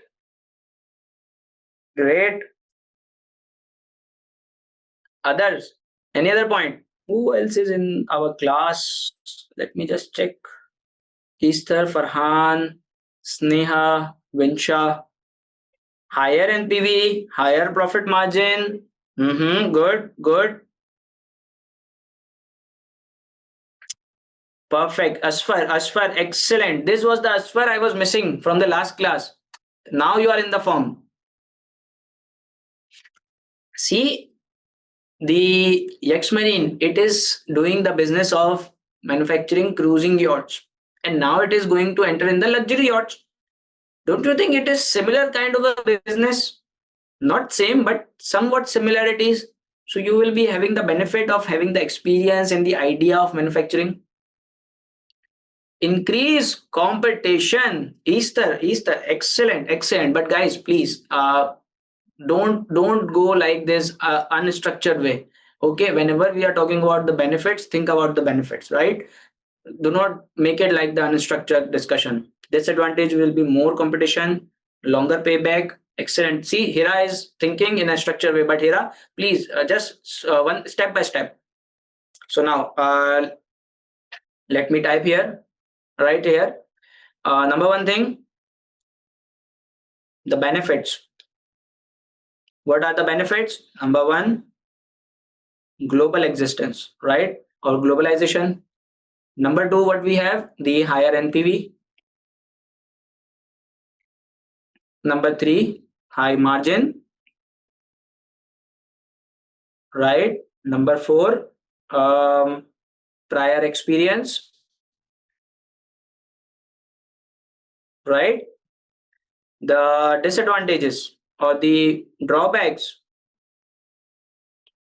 Easter told me increase competition because now you are going global, right? And in global market, there are foreign competitors. They are expert in making the luxury yachts. You will face a tough experience or the competition. Increase or tough competition, right? Number two, Hira told me a longer payback. payback longer. And the third thing, high initial investment. High initial investment, isn't it the drawback or not? Is it a drawback or not? Are you guys hearing my voice or not? Excellent, excellent, excellent. Is the excellent. Foreign currency risk.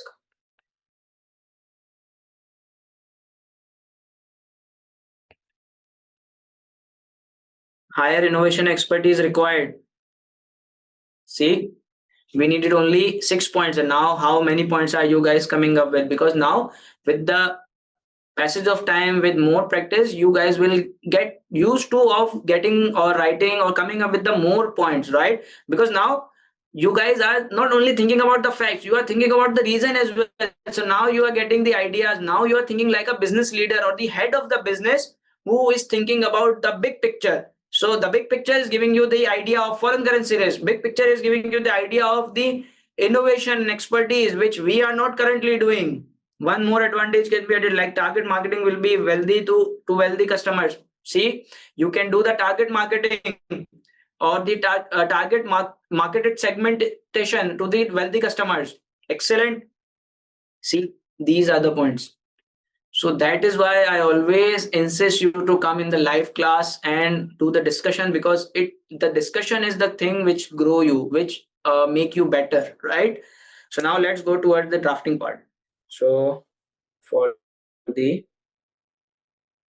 luxury, this is a laptop which I don't use normally, so that is why not used to of the keys, but somehow I am surviving. So the number one benefits. What should be the number one point? Number one point should be um, global globalization, right?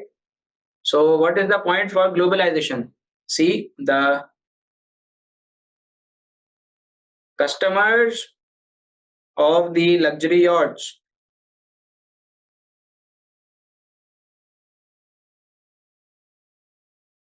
are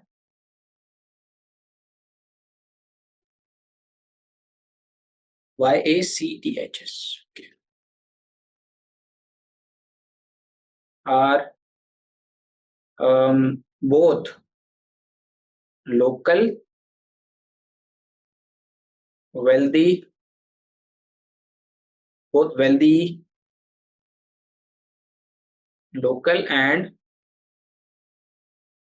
foreign individual, right?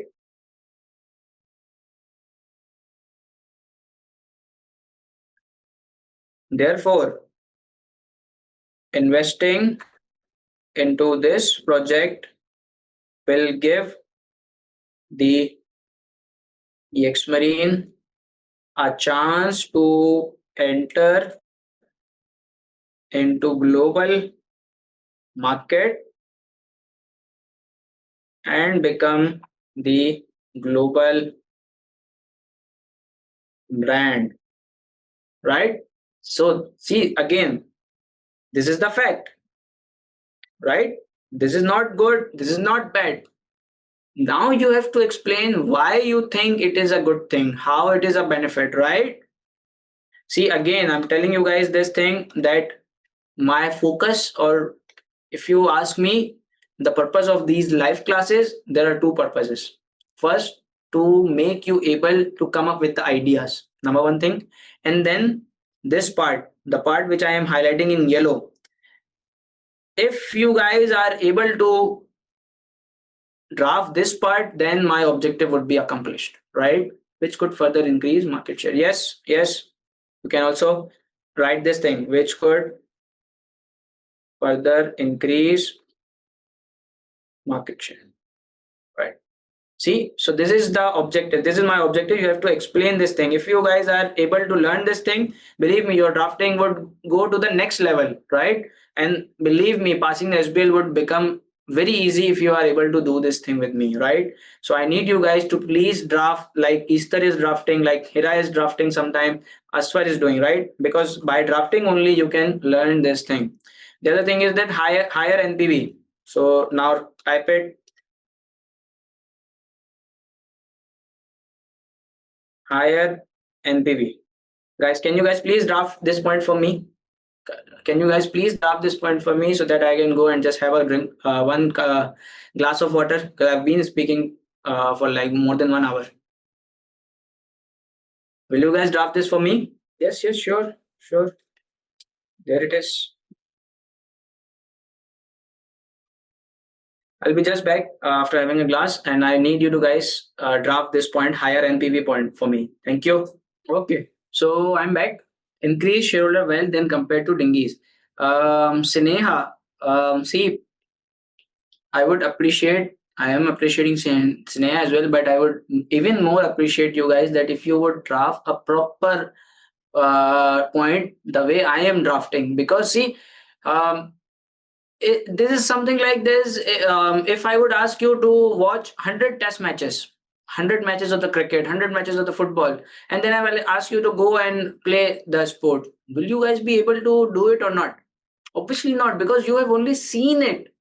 Or even if you have done the practice, it was informal practice, it was not the proper practice. So if you guys are going to do something, then you have to do the proper practice, right? So I need you guys to please draft the answer or the point properly, because in exam you have to draft a proper answer or proper point, and I will not be there for you. Aswar has written, increase Yexmarine can earn 7 million NPV, which is much higher than as compared to the earn through selling this will optimize return on the investment and also increase in the shareholders wealth. As for excellent, but just you need to mention the key purpose or the objective of the NPV, because NPV is actually the increase in the shareholders wealth. So you have to mention this thing that it will have the greater impact or the greater increase in the shareholder wealth. Perfect. NPV is higher than the selling NPV by 1.5 million, which will lead to higher increase in share.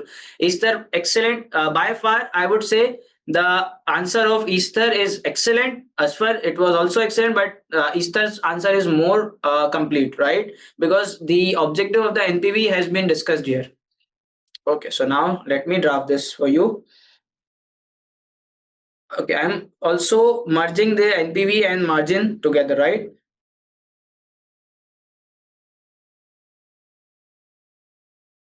Margin. The luxury yachts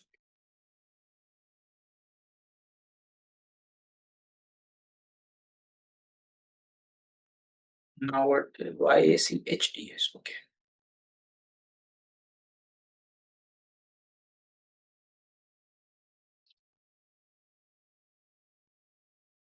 as luxury yacht product will give Yexmarine higher NPV and higher profit, both gross and operating margins, right? Higher profit margins as compared to the dinghies.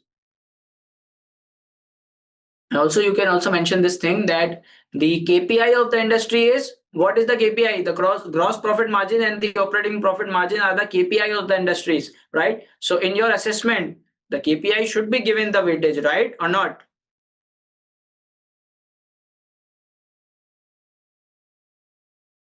And the profit margins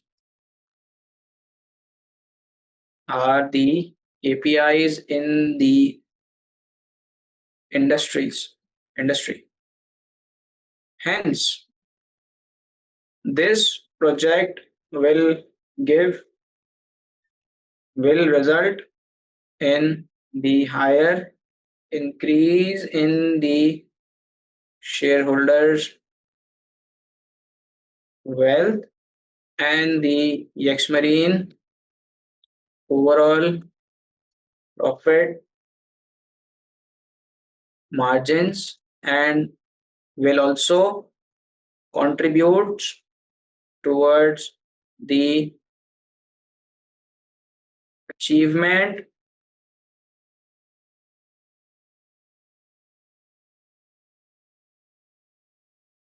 of the target by CEO. Remember that CEO gave it was looking to increase the gross profit and the operating profit margins from 40 to 45. So the profit margin in the selling dinghies, these were 62. So if you will add the 62% margin project into your current margin, it will have a huge impact in increasing your margins. So ultimately it is aligned with the CEO target or not, right? So this is a point. Again, getting my point. See, again, this is the thing that you guys would be thinking that, sir, we are not coming up with this much ideas which you are writing. You are also thinking about the KPI. You are also thinking about the CEO target. You're also thinking about the shareholders wealth. Again, these are the things which will develop, which will come into your practice as the passage of time, as you will do more and more practice, right? So you don't need to worry about it, or you don't need to get I would say hesitant that we are not able to draft this thing. So the more you will participate and the more you will practice, you will learn this thing. Moving forward, the third point. What was the third point? This was prior experience. So prior area of expertise. So now I am giving you guys the starting line of this point, and I need you guys to complete the sentence for me. Okay. Yexmarine specializes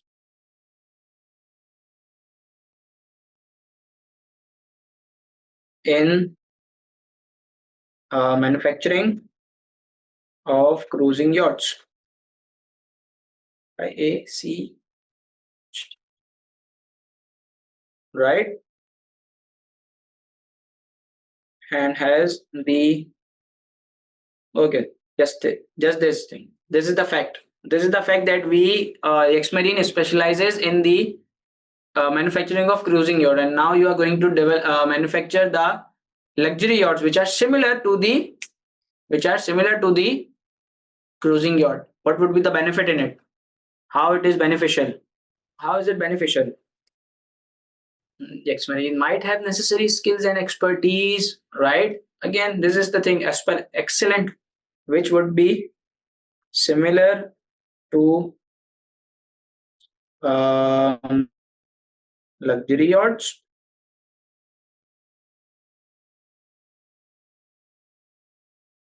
and requires the similar sort of resources and expertise. Therefore, this would be the area. Therefore, there is a possibility that Yexmarine might have the necessary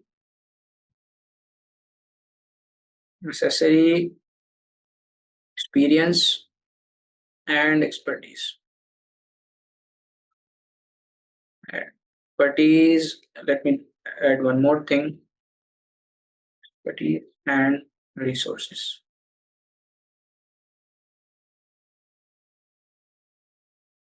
Which are required to manufacture the luxury yachts.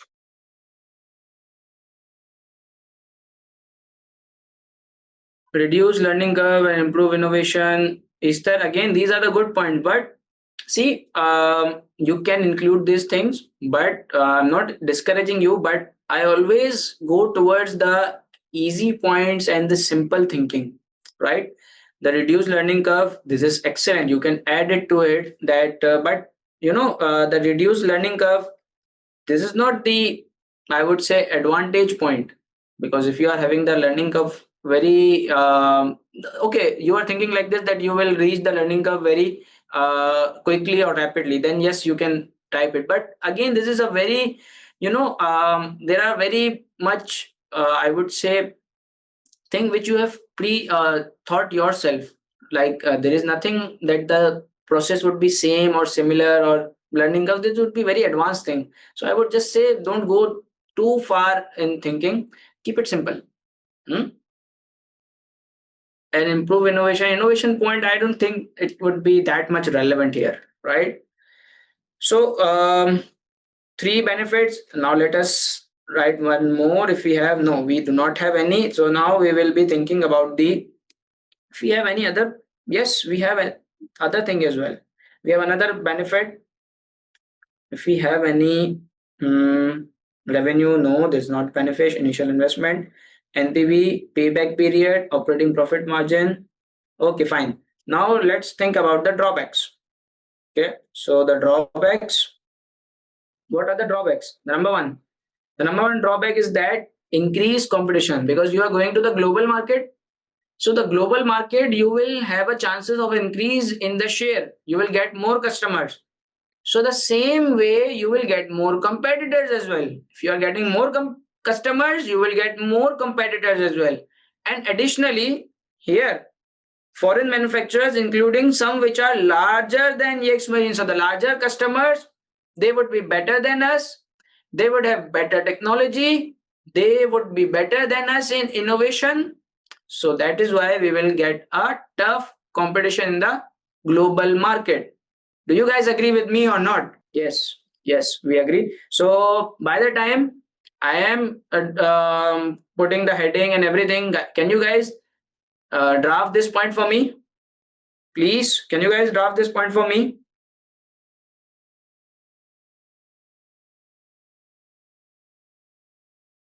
Guys, you are not supposed to look at my answer, and I need you to draft your answer. Existing competitors are foreign players operating in global market and few are larger than Yexmarine. Further, Yexmarine has no experience of global market and customer preferences. As for your first point, the existing customers, players, they are larger than Yexmarine. This is a fact. Okay. Again, you have to explain that if it is a fact, they are larger than us, how it is like a problem for us. Let them be larger than us. How they are bothering us. Why this point is bothering us. Okay. This thing is missing in your answer. Number one. And the number two thing is further, Yexmarine has no experience. So this is something correct that you do not have any prior experience or the customer preference. This is a correct thing, but you have to add the reason thing in your answer, that why they, if they are large, what is bothering you. Let them be the large. What is the issue in it? Larger competitors might take advantage of economies of scale, lowering the cost of production, which might not be available to Yexmarine. Perfect. Excellent, Easter. Excellent, Easter. See, Easter has explained you that if they are large, how they can be a problem for us. Okay, so you have to explain this thing to you, the examiner. Is that correct? Your answer is correct, and you can also, add few things from my answer as well in your answer. But your drafting way or drafting techniques, it's now getting better. Appreciate it. Hira, Sneha, why you guys are not drafting the answer? Uh, Hershey is not drafting as well. Does this mean that you guys are not getting the technique, or you guys are having any problem in it? Please tell me. Yeah, but you have to draft it with me as well, because if you are attending the live session, I am here in front of you. Draft and get it assessed by me, so that I can tell you where to improve and where you are good.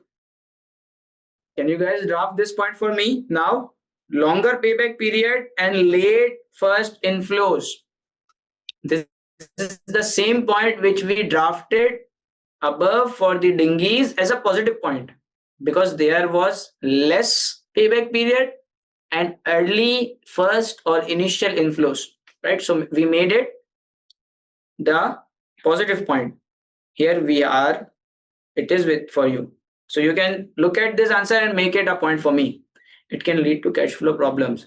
Hira, no, Hira, I'm not going to check this thing, because you have to draft a full point. Hira, please. Because in exam, you cannot write like this. So we are doing the exam practice. So you have to draft like exam way. That is why, because see, in last class, I was writing it on a notepad. Now I open the Word to type it because your exam is going to be in the typing format. So this is the point we drafted for the dinghies as a positive point. Now we have to draft this point as a negative point of the luxury yachts. Longer payback period will lead to late cash flows and company may be losing opportunity to invest in other projects. Good, Aswar. Now you are improving. See, now he is coming up with the reason as well. Why he is mentioning the point? First, he is mentioning the point, and then he is explaining why he has mentioned this point. Good, Aswar. Thumbs up. Late receiving of cash flow might force company to acquire financing from outside. Financing, if we would acquire the financing from outside, what will the impact would be? We have to pay the financing cost. We have to pay the additional financing cost. It will have impact on our profitability. Aswar, can you add this thing, or would it make your answer better or not? If you would add if you would make it complete. Excellent, excellent.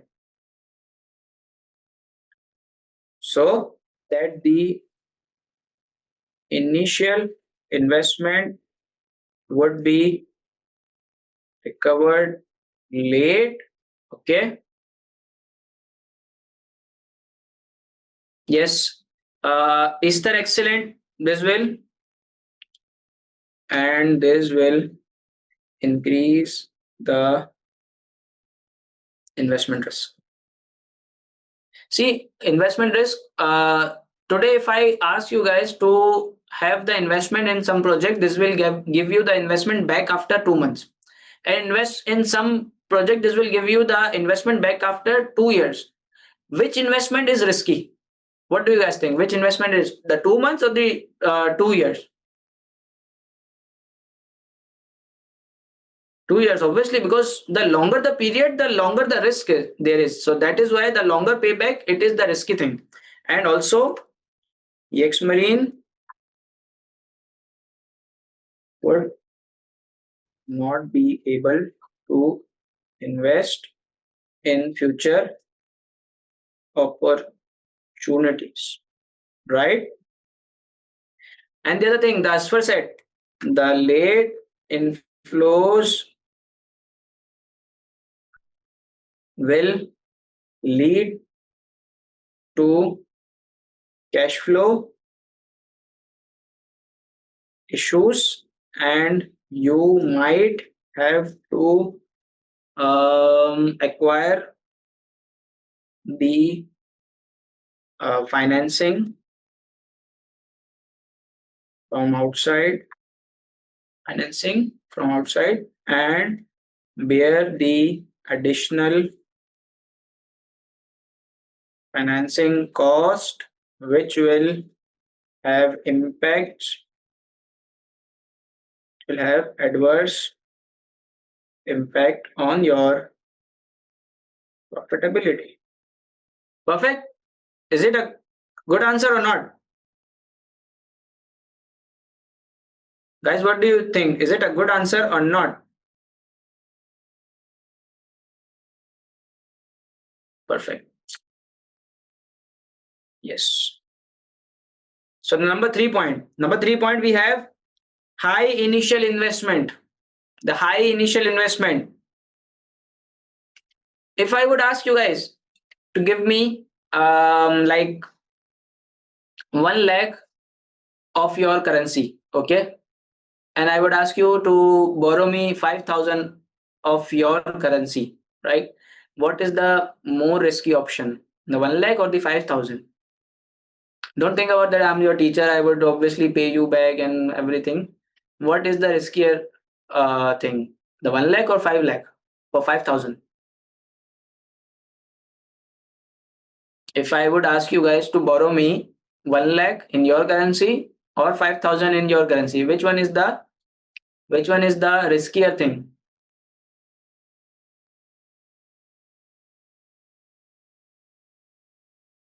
1 lakh, obviously.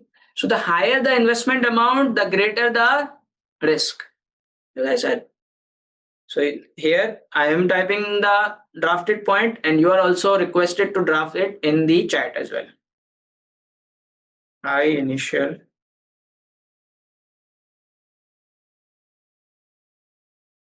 high initial investment will leave no excess fund for other profitable project which may arise in near future and consequently loss of business opportunity. Additional return will got perfect. Good point. As far good point. And the other thing is that excellent drafting. Excellent drafting. So now you are improving. Okay. And the other thing is that the higher the investment amount, the higher the risk. This is also the flip side of the high initial investment, right? The foreign currency risk, as the Easter told us, luxury yachts in global market, and therefore, if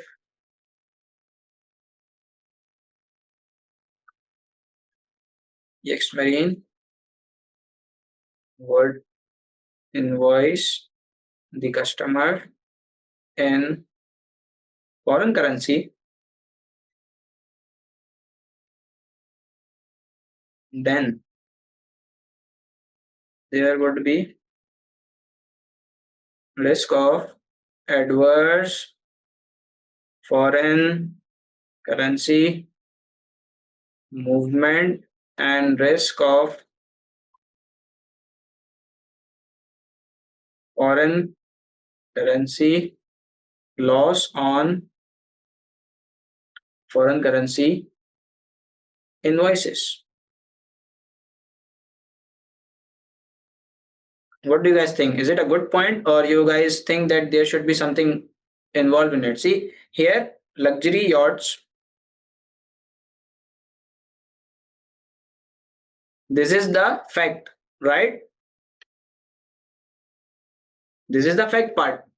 Always I start my answer from the fact part, and then I explain that how this fact is creating problem for me, how this fact is a beneficial thing for me, right?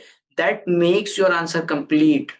Unfavorable exchange rate movement could reduce the value of revenue earned in foreign currency when converted into home currency, thereby impacting the profitability of Yexmarine. Good Easter, good Easter. See, Easter is looking at the revenue perspective, right? That the revenue would decrease if the foreign exchange rate is moving to the adverse side. My revenues, if I would convert it into my local currency, it would reduce. This is the correct point. What I thought, I was thinking from the perspective of the receivables, that the receivables which are recorded on my balance sheet, they would devalue, right? I have to record the foreign currency loss on them because they are recorded in the, they are converted into the local currency. So I have to revalue them every day. So the point of discussion is that in SBL, there could be multiple answer, multiple ways of thinking. See, he or she is that, I don't know the exact gender that which your name is, but the point is that Easter is thinking from the revenue perspective. I am thinking from the receiver perspective, and both are correct. And this is how the acceptable, or I would say generic, the SBL paper is. As far as your answer is relevant, as far as your answer is correct and justified, you will get the full marks. Getting my point?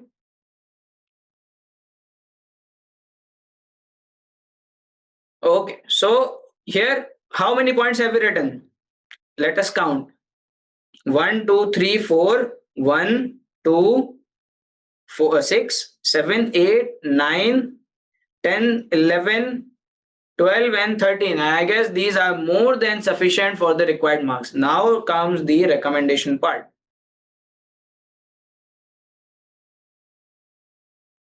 So the recommendation thing, now we have to recommend based on our evaluation that what option company should opt. What option should company opt with reason. See guys, this reason I'm not asking you to write. This was asked in your question. Let me go to question and tell you guys that in requirement they ask you that with reason you have to recommend, right?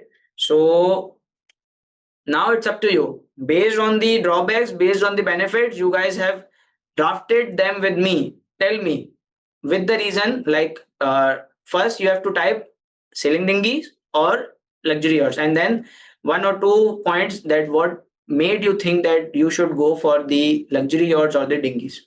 Yes, sir. What do you think? The company should go for the sailing dinghies or the luxury yacht?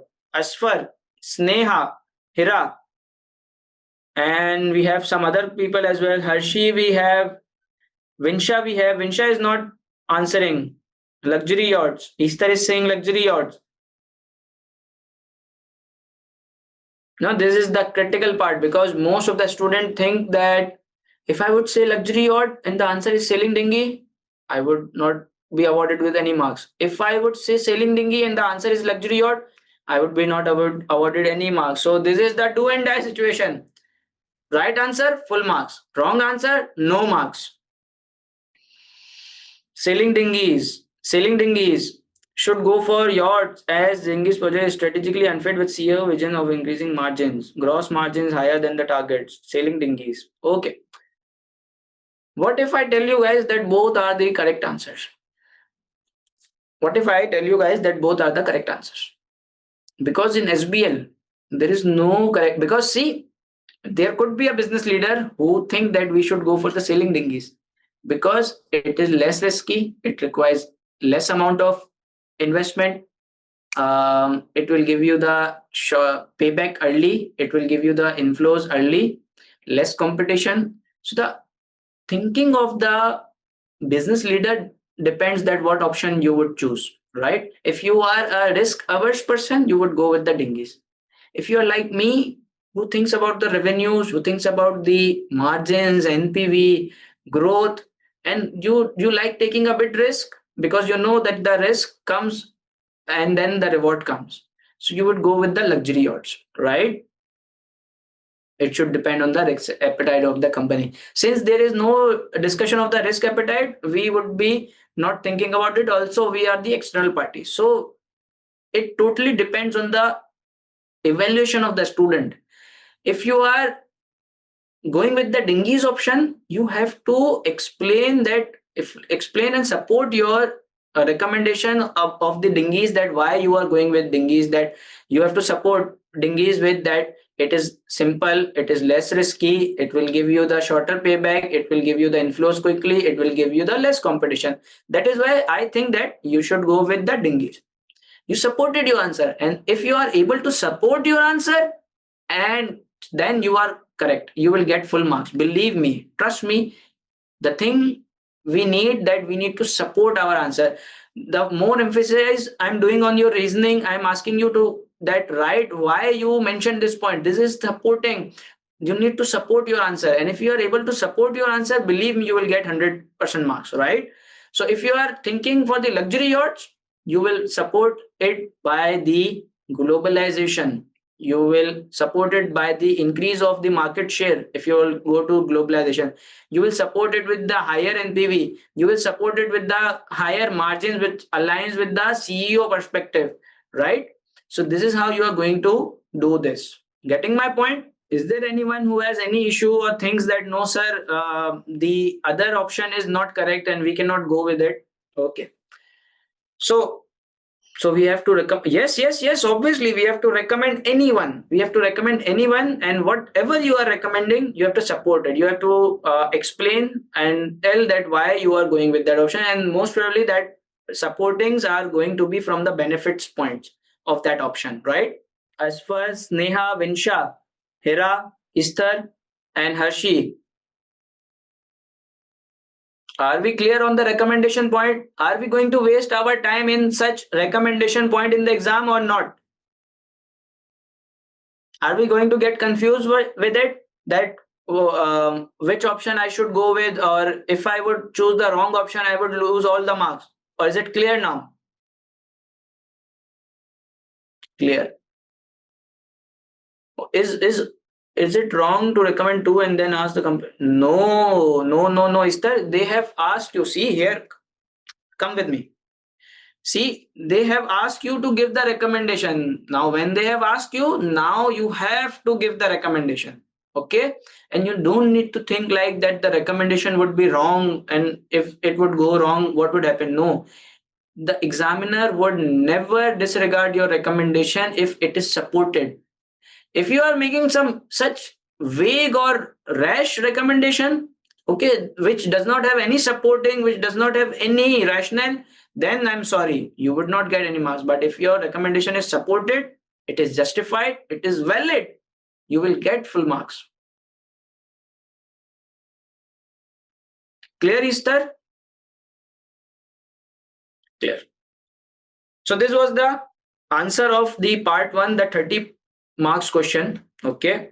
So now let's take a break of like what is the time now? Let me see. It's around 8:24 here. So let's take a break of 6 minutes or 5 minutes till 8:30, and then we will have like 30 minutes of class. We'll see what we can do here. If we can do a discussion on the next question, we'll do the discussion, and most likely I will try to complete the next part, okay, so that we can have a fresh start in the next class, right? So see you back in the 5-minute break. Okay guys, so it's 8:30 and we are back. Can you guys please confirm me that you are with me and you can hear me? Are you guys with me? Okay, everyone is here. So in the break, I was looking at the question number 2, part A, and it is somewhat level that we can do it in 30 minutes. So we will try our best with your support that you guys will give me a rapid responses. So we will be able to complete this part A in this class as well. So can you share the recorded classes of the previous session? Yes, Sneha, I will share those which are on the YouTube, but for the all sessions, I cannot make a promise. I cannot make the promise that all the recordings will be available, because these are uploaded on the portal for the registered student, or maybe we will try to do this thing, right? So not making a promise, but the live classes, they are open for all, right? Okay, so let's move forward and read the question number 2. Question number 2, Yexmarine board is currently discussing seeking a listing on Newland Stock Exchange. They are unlisted and now they are thinking about getting listing. The governance requirement which Yexmarine will have to fulfill if listed are in line with generally acceptable governance best practices. So when obviously, as in the pre-scene, you remember I was telling you guys that whenever it is listing and unlisting thing, there should be one thing which should pop up in your mind, that is the governance related things and the governance related changes. The board structure, the board composition, the board committees and everything. These always comes into play whenever you talk about the listing thing, right? So they are saying that the listing requirements in the Newland, they are similar to the generally best acceptable practices of the governance. Okay. The chief executive is drafting plans to establish a number of board subcommittee to meet these corporate governance best practice requirement. Okay, so the chief executive, the Busham, he is drafting to establish number of board subcommittees so that they can comply with the listed requirement. The first committee he wishes to establish is the strategy committee, and he has set out his proposal for it. Okay, so he wishes to first establish the strategy committee. He wants your views on the benefits of and problems with his proposal. He has set out the proposal, the full idea about establishing the strategy committee, and he is now asking you to evaluate it and give him the benefits and the problem of having the strategy committee, right? Or the problems in his proposal. Okay. Consideration of the problem should include discussion of any omission from the proposal. He's saying that if there are any omissions, see, he has made a proposal, right? That the strategy committee should be there. It should have this function, that benefit and everything. In that proposal, he is asking you to analyze it, tell him that what are the benefits, what are the problems, and also tell him that if he has missed out anything which should be included in the proposal, right? So he is asking you for the 3 things. All right. Number 1 thing, benefits. Number 2, proposal. And number 3 thing is omissions. See, this is the very critical thing, that how if you are not reading the answer question carefully, you cannot answer it properly. Because most of the students, they come on the exam and say, sir, we have drafted a best answer we could ever. And then if I ask them what were the omissions you wrote, oh sir, there were omissions as well. Oh God, I didn't read it properly or I just missed it. See, I don't want you to do this thing. I want all of you to read the question properly. And like I am making this 1, 2, 3 marking, you should also make this kind of marking. If not marking, then somewhere in your exam scratch pad, you can type this thing that what is required in this question. What are the points which are required, right? You are required to write a letter. Again, you are given with the format. This time you are required to follow the format of letter. To who? To Chief Executive. This is the addressee, which assesses his proposal to establish a strategy committee. That means that you are given with the chief executive proposal and now you will assess this and revert back to him that these are the benefits, these are the problems, and these are the omission which you have made from your proposal. Getting my point? Are you guys able to understand the question? Okay. Asfar is able to understand. Star is also able to. Sneha is also. Hashi is also. 14 marks. Professional skills mark available for demonstrating communication skill in clarifying the benefits and problem with the proposal of the chief executive. So the communication skills marks are there for demonstrating or clarifying the benefits. See, again, you're not going to write the benefit only. You have to explain that how it is a benefit. Again, you have to support your answer with the explanation. If you are lacking the support, the explanation, believe me, you are not going to get the marks. So that means that these 4 marks again are linked with these 14 marks, right? So these are 18 marks divided by 2. This gives me 9 points, right? But see, again, we will try to write 9 good points, but you know what? This question is a copy paste question because Asfar, because he is enrolled with me and he is studying from me, so he knows that in governance chapter we have studied the function or the benefit of having the board committees. Asfar, do you remember this thing? We studied that the board committees, they are specialized, they can contribute more time, they can free up the board, they can enhance the shareholders benefit. Yes, see, so these functions or these benefits, they are for all board committees: audit committee, risk committee, human resource committee, strategy committee, any committee of the world. If it is a subcommittee of the board, the benefits are same. So whatever we studied for the audit committee, you have to just modify it for strategy committee. Whatever we studied for the HR committee, you have to just modify it for the strategy committee. So what do you guys think? Is it an easy question or is it a difficult question if you have taken the lecture or if you have the benefits of the strategy or the subcommittee in your mind? Asfar, what do you think? Is it a free marks or it is a difficult marks? Easy. These are the free marks. I would say these are the free marks. If a student is not able to score in this question, believe me, that student is not doing justice with his own studies. So, yes. So now let's move forward towards the drafting because, okay, before drafting, there is some exhibit. There is also some exhibit as well, which we need to read. Now, Vinsha, I need you. No one else will answer. Vinsha will answer that from 1, 2, 3, 4. These 4 exhibits. Which one should we refer to in answering our question number 2, part B? By looking at the name of the exhibit, you can identify. See, now, Vinsha, you are getting my point, which I was telling you in the start. Yes. So, because in point exhibit 2, there is a discussion related to the strategy committee, a memo from chief executive detailing his proposal to create a strategy committee and asking for the, and this is the other part. This we will not look at right now. So now let's go to the exhibit 2 quickly and read it. Exhibit number 2, strategy committee and staff reaction. Staff reaction, ignore it for the time being.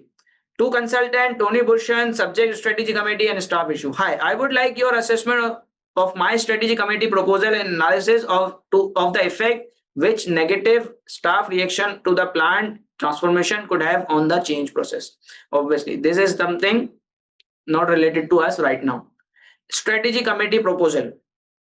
This is our point of concern.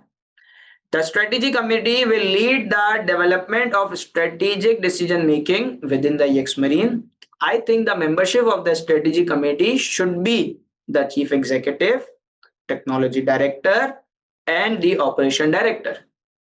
When we appoint a marketing director, they will join too. Remember, we were discussing that the technology director post has been created 3 months ago, and they are also planning to hire the marketing director as well. So he's saying that when marketing director would be hired or appointed, he will also join the committee as well. Okay. The main roles of the strategy committee will be as follows. What strategy committee, the terms of the strategy committee: carrying out long-term strategic planning in line with the overall strategic objective, analyzing and reporting on strategic threats and opportunities, monitoring activities of competitors and establishing where competitive threats are likely to be most serious, evaluating strategic option in details using ongoing environmental analysis, and selecting which strategic option should be undertaken, presenting a strategic option chosen for the board approval. Okay. I do not promise to define how frequently the committee should meet. What are the benefits of and problem with my proposal? Is there anything which might be missing? Okay. Sir, the benefits, as I discussed, the benefits are very clear cut and copy paste from our lecture, right? Which are, let me write it down here and I will explain to those students which are not studying from me, which do not know about it. Don't need to worry about it, right? So number one thing is that they are specialized, because again, if you are making some committee, you will only add those guys that are relevant to that committee and they have the specialized knowledge and the skills and the qualification for that committee. You will not add the irrelevant person, right? So the committee is more special. Like, see, the board is the overall board has all the expertise, all the specialization, but for the specific matters we also make subcommittees and add only the core specialization people into it. Getting my point? Guys, are you getting my point? See, I'm explaining this for those guys which have not taken this lecture from me. So the board committee is specialized. See, for strategy, you need the technology director related to the technological advancement. Operational director, it will tell you about the operations and the strategy related impact on your operation. Chief executive, he is the boss of all executive. He should be there. He should have, because he has the idea of everything: HR, marketing, technology, everything, right? Yes, Aswar, I will look at your answer. See, Aswar, since he has studied this thing, he is giving the answer in the advance. Specialized and strategy committee, it can give more time to the matters, because see, if I would ask you, there are 8 members in the board, and the board of director, they are not some low class people, they are heavy, they are the big people, right? So gathering them for one meeting, or like I would ask you that gather the board for the matters, would it be easy to gather the whole board at the same time? Or if I would make a subcommittee and the only relevant person would be invited, it would be easy to arrange the meeting for the subcommittee or for the whole board? What would be the easy thing? If you have to arrange a meeting for the board, you have to arrange or you have to align the time on that whole board is available. Is it easy, or the committee member are easily available? Difficult to gather the board. Yes, it is difficult to, because they are occupied. If I were ask you to gather the 10 people, it is difficult. If I would ask you to gather the 3 or 4 people, it would be easy. More time, it will free up board. How it will free up board? Not easy. Yes. How it will free up the board? See, the board of directors, they have the collective responsibility to make the decision making of the company. Agree or not? Do you guys agree with me that the board has the collective responsibility to make the decision making of the company? Yes.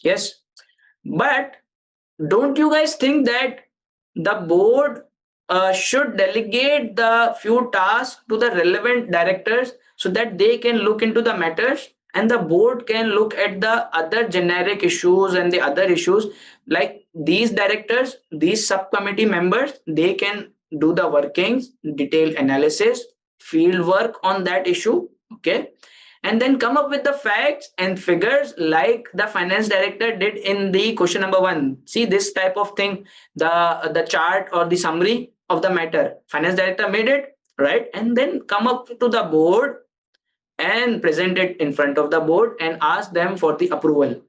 Won't this be easy for the board to make the decision making and it will free up their time? Yes. Do you guys agree with me or not? Agree, yes. So this will give the board more time to look at the other matters, right? And number 4, see, these subcommittees, mostly they are mostly led by the independent director. They are led by the independent directors. So if the leader of the subcommittee is independent director and also the majority of the directors in the subcommittee is independent director, don't you think that if a company is going for the listing and the shareholders would come to know that this subcommittee are led by the independent directors, their confidence would increase, it will boost up their confidence because independent directors are in the majority of the subcommittees. Transparency, independence, objectivity, these kind of good things, won't they enhance the confidence of the shareholders?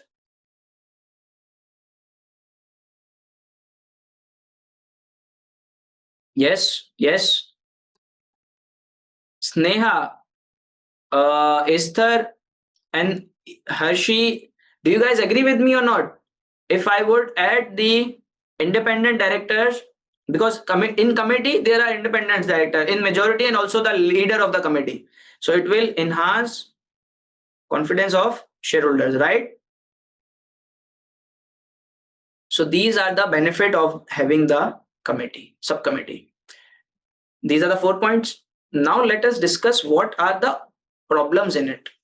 So if you ask me if there is any problem in having a subcommittee, I would say no problem. There is no problem in having a subcommittee. Obviously, if the subcommittees are too much and the directors are being added in all the committees, and if directors are added in all the committees, then we would say what is the purpose of making the subcommittees, right? So since there is nothing like this, we will not think negative by our own, right? So there is no harm in making the subcommittees if they are well designed. If they are well designed, their responsibilities are well written and well drafted, right? So there is no harm, right? But the other issue is that here he's saying that I cannot define how frequently they should meet. Don't you think it is a bad thing? There should be at least a limited, I would say a lower limit that committee should at least meet to twice a year, in every quarter or once a year, at least to discuss the matters. Because if you are not asking them to meet, they would not meet by themselves, right? What goal congruence. Esther, can you please explain it a bit more for me so that I can understand and answer you? Right. So the problem is that there should be at least a minimum meeting limit for them, that they have to meet at least that much time. Right. This is the issue. The other issue is that in this committee, we were talking about the confidence of the shareholders, right? I cannot see any independent director here. The chief executive has included all the executive director in the committee. Don't you think it's wrong thing? Don't you think this is a wrong thing? There should be, number 1 thing, minimum meeting limit, right? Minimum meeting limit. Number 2, independent director should be there, right? And number 3, might not be acting in the best interest of the board. But Easter, can you support this point by some of the reason here? I don't think so. There is nothing like this which made you cause this. Or if there is something out of this paragraph or if this document in your mind that you could support this, because if you are writing something, you have to support this. Is that you are getting my point? I'm not disagreeing with you. I'm just giving you the guidance that if you are writing any point, you have to support it as well. Okay. So the other thing is that, see, you are making strategies. Okay. And whatever strategy it is, don't you think there would be a financial impact of that strategy? If the board is going to approve that strategy, the board would be asking the financial impact, the margins, the NPV, the investment, the payback period, or not.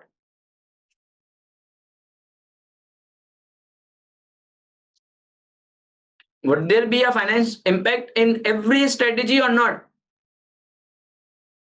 Right? Guys, please, I need the answer from you. Why I'm doing this discussion? So that you can also start thinking like me. And here, Mr. Chief Executive has not included finance director in it. The one who is champion in the finance thing. He is the champion. He is the one who has the expertise in the finance related matters. He is included in the board to guide the board about the finance related matters, and you have omitted him. You have not included in the strategy matters. Is it a bad thing? Is it a good thing? Bad thing. So you have missed the most important guy. He's the most important guy who is going to guide you on the financial impacts, who is going to guide you about the financial perspective of the strategy. He is the problem. He is the one. He is the one who should be there, right? So this makes around 7 good points. Okay. And I would say these are the 7 points, and we were required to write 9 points. But also we will be doing some analysis that there are no harm in subcommittee, right? So around this, I would say this would justify our answer. And if you are coming up with some other good points related to the benefits of the subcommittee, the strategy committee, or if you see any other harmful thing, or I would say omission or the problem, you can write it as well, but in the chat as well, to discuss with me if it is correct or not, like Easter did, right? So this was the thing. Now we have discussed the answer. It is only the matter of drafting now. So let's go to the drafting and draft the answer. Mhm.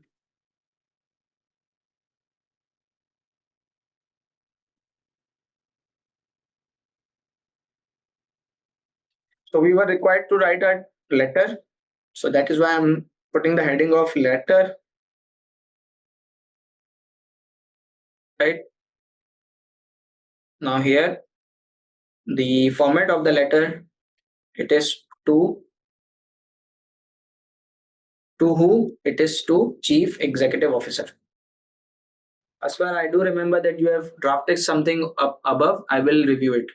From Renard Consultant.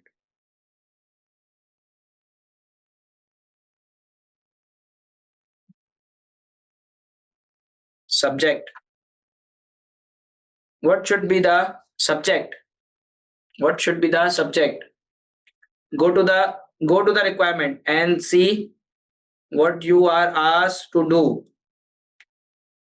Assess his proposal to establish a strategy committee. Can I make the subject like this?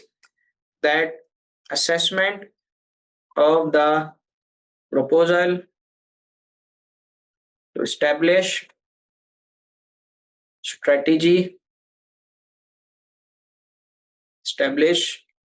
the strategy committee. Is it a good subject? Are we guys learning how to write our subject in a very precise or concise manner? Yes, is that correct? It is also the correct. But the assessment of strategy committee proposal, correct. You have written proposal in the end. It's fine, totally fine. Now, in letter, you do not put the heading of the introduction. You will just write that this letter. Again, in the previous question, we wrote that this report and then the requirement. Here we will do the same thing, this letter, and then I will copy it from the requirement that this letter assesses from here, which assesses his proposal to establish the committee. So I will just modify it a bit. This letter assesses his in the place of his, what I will do, assesses the proposal to establish, assess the proposal of, assesses your proposal. Why I'm typing your proposal? Because this is a proposal coming from the chief executive and this letter is being addressed to the chief executive again. So that is why I'm typing that this letter assesses your proposal to establish a strategy committee. Also again, and this thing, you can also type something more that benefits of and problems with your proposal. So this is something. So again, this introduction paragraph, you don't need to think too much. You have to copy it and find it from your own requirement. This again, this will always be present in your requirement. So establish a committee along with through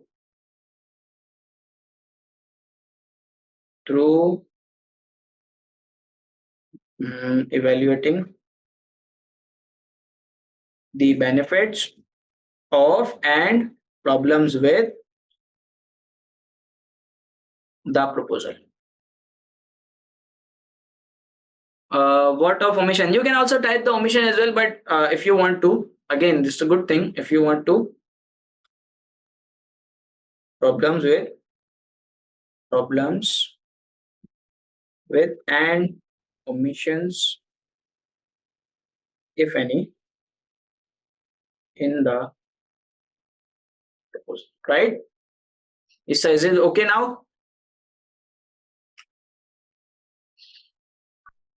So starting that, you can also start like this, that first you will go with the benefits, then you will tell what are the problems, and then in the end omissions.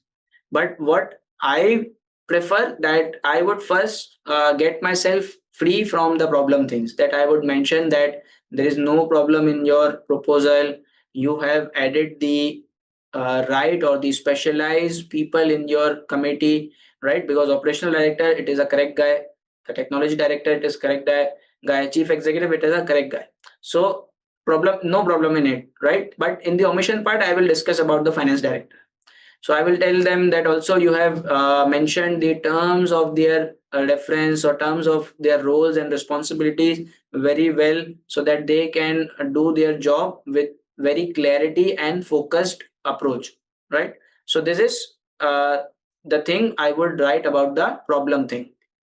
So I need you guys to type this thing which I just discussed with you about the problem thing in the chat, so that I can see if you are drafting it correctly or not. I'm giving you the starting line.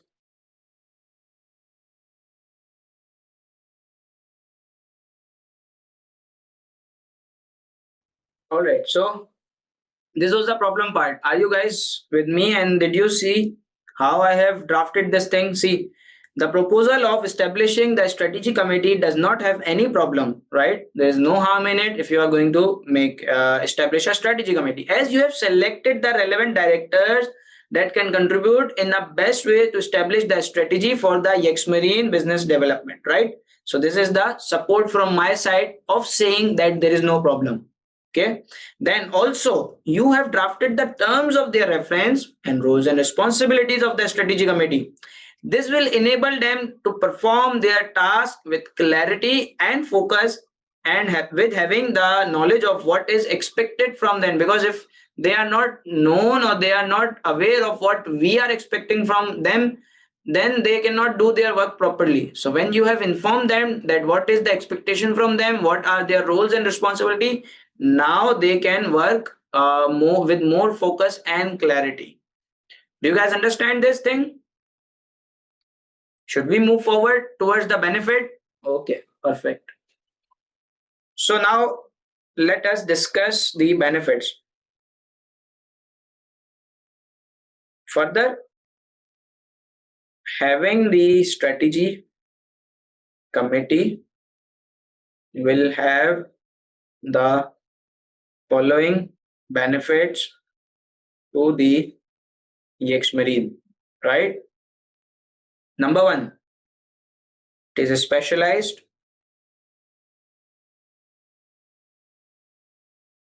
right? So in a specialized area, the same, it is again the copy paste thing which we have already discussed thing, and I'm drafting this thing. It would be better if you guys also draft this thing in the chat so that I can review whether or not you are drafting it correctly and you are going in the right direction, right? While I'm drafting this, I want you to also draft the answer. See, the committee will have the directors having the expertise and experience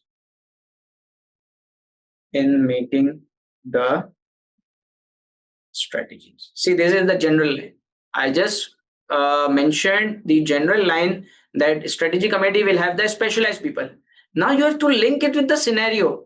See, this is the critical part, that how the strategy committee's director have the specialized skills and the expertise. Now you have to mention that the committee, because this is a general thing, it is about all the committees.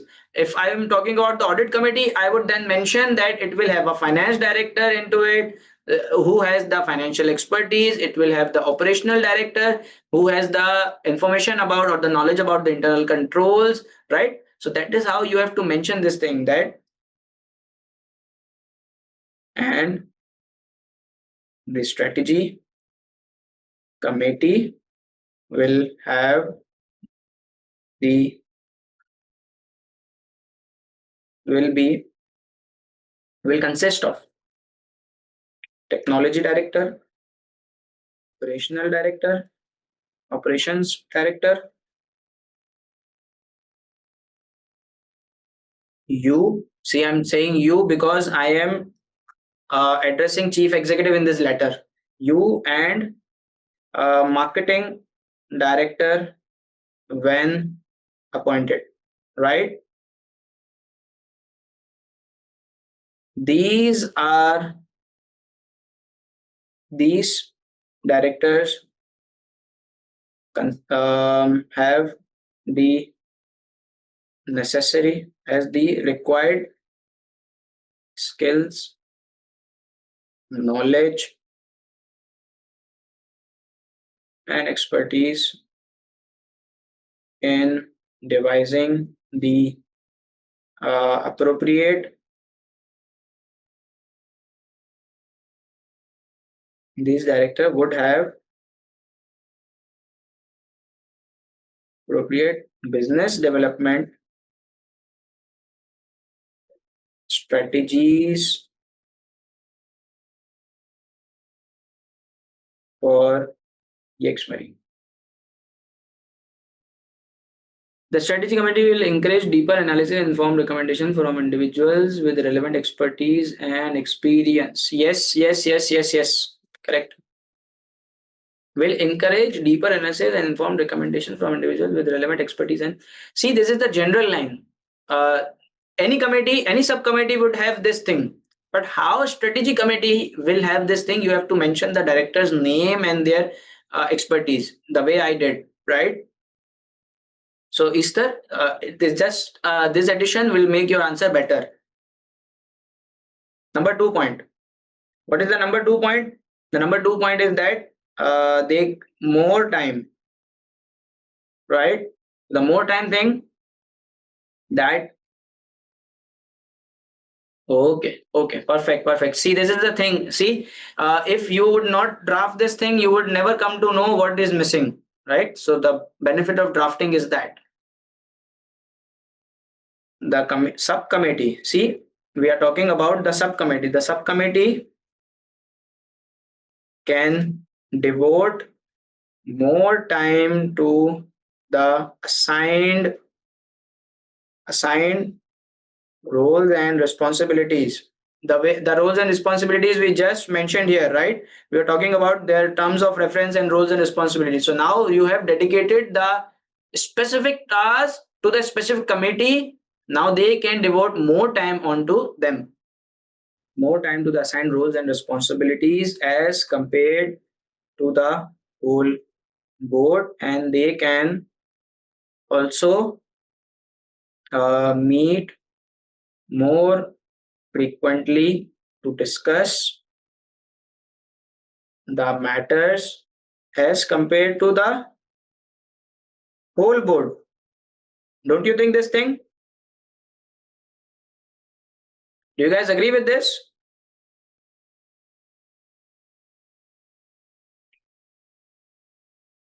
Yes, yes, yes. So the point three, what did we wrote here? It is somewhere here. It was about the more time and then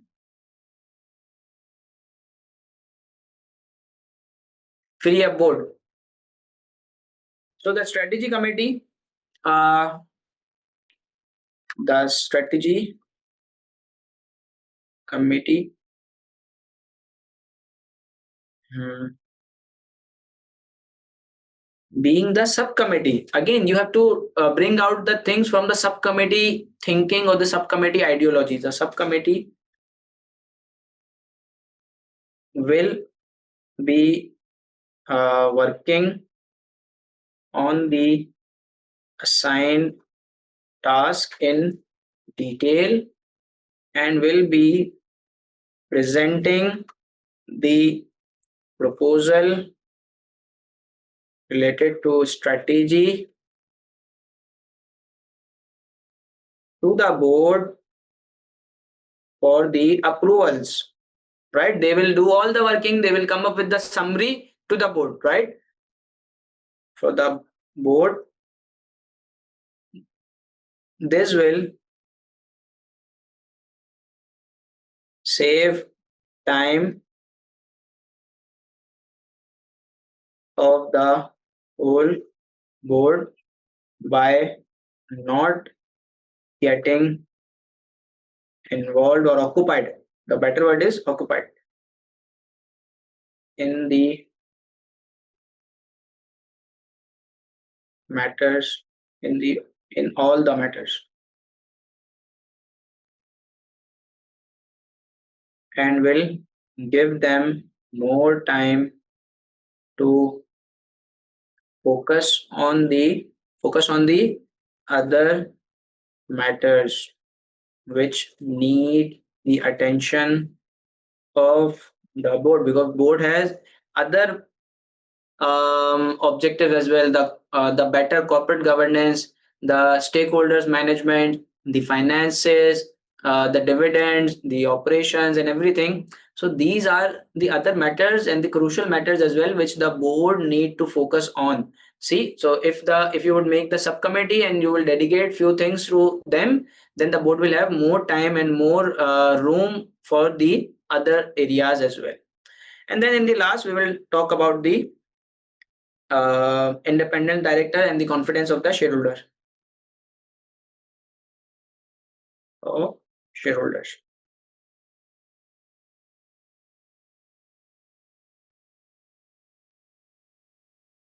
The subcommittees, first you will state the fact that the subcommittees are majorly led by the independent director and there is a majority of the independent director. Then you will link it with the scenario that since Yexmarine is also thinking about getting listed, so if they go for the listing and they have a subcommittee which is led by the independent director, which has the majority of the independent director, it will enhance the confidence of the shareholders.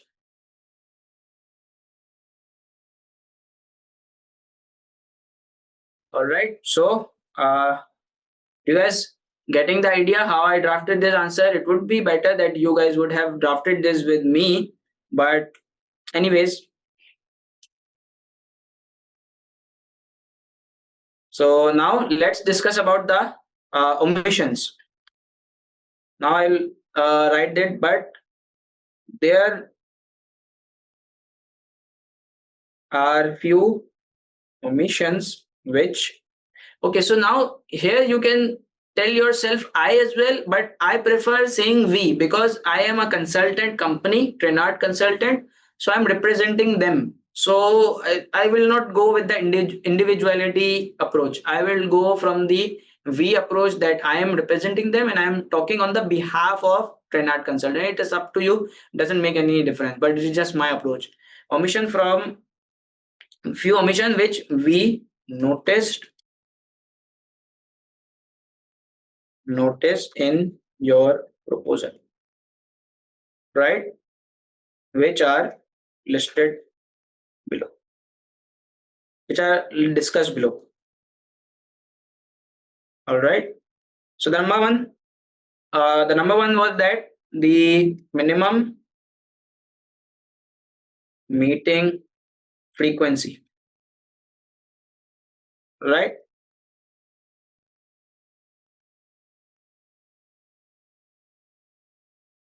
There should be a minimum meeting frequency defined for the strategy committee in order to bound them to meet and discuss the matters related to the business development strategy. This business development strategy, this is not my word. These are the words I picked from the question. Strategy, either online or physical. No issue if you are meeting online. This is an online world. So, but either online or physical, but at least do meet, right? I think this is quarterly based on corporate governance or not. No, there is no specific requirement in the corporate governance because there is no such mandatory committee named as strategy committee.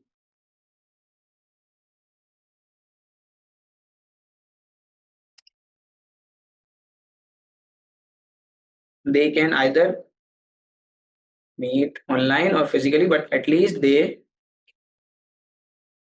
should do. On thus us for board, yes, there is the quarterly requirement for the listed board. Yes, for board it is quarterly, but for the committees, yes, for the audit committee, for HR, for the remuneration committee or the risk committee in corporate governance, a few countries there is a requirement, but for the strategy committee it is some additional committee or voluntarily committee which the chief executive is going to make, and there is no specific requirement by the law. Okay, so this was the one issue. Let us talk about the second issue. The second issue is it was the independent director. So first you have to emphasize that what would be the benefit of having the independent director. Why we are saying that if you have not included the independent director, what will be the harm? What will be the drawback of it, right? So you have to first tell this thing that the subcommittees are, see, I will copy and paste this thing from here. Copy, because I have already written it here. So in exam, you will also have the option to copy and paste, right? And you can also do this thing. The subcommittees are led by independent, and there is also and they have the majority of independent director in it, right? This which increases the shareholders' confidence, but you have not included any of the independent director out of three, because you have three independent director out of three into your strategy committee.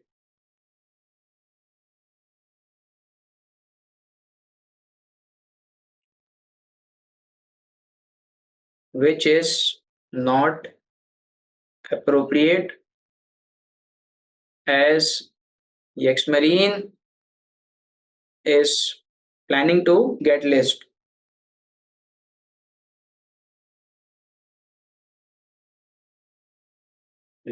and it will have adverse impact on your shareholder potential, or I would say future shareholders confidence, right? See how I am explaining my points. This is the key. Are you guys getting my idea of explaining the points? And this will not take you much time if you are doing the practice. With practice, the time will reduce. You will get the ideas, and you will get the smooth drafting technique. And the last thing that we discussed, it was about the finance director.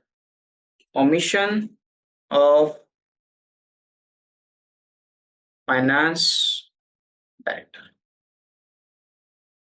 So the way I started discussing things with you, the same way you will start discussing things, that every strategy has the financial impacts and the financial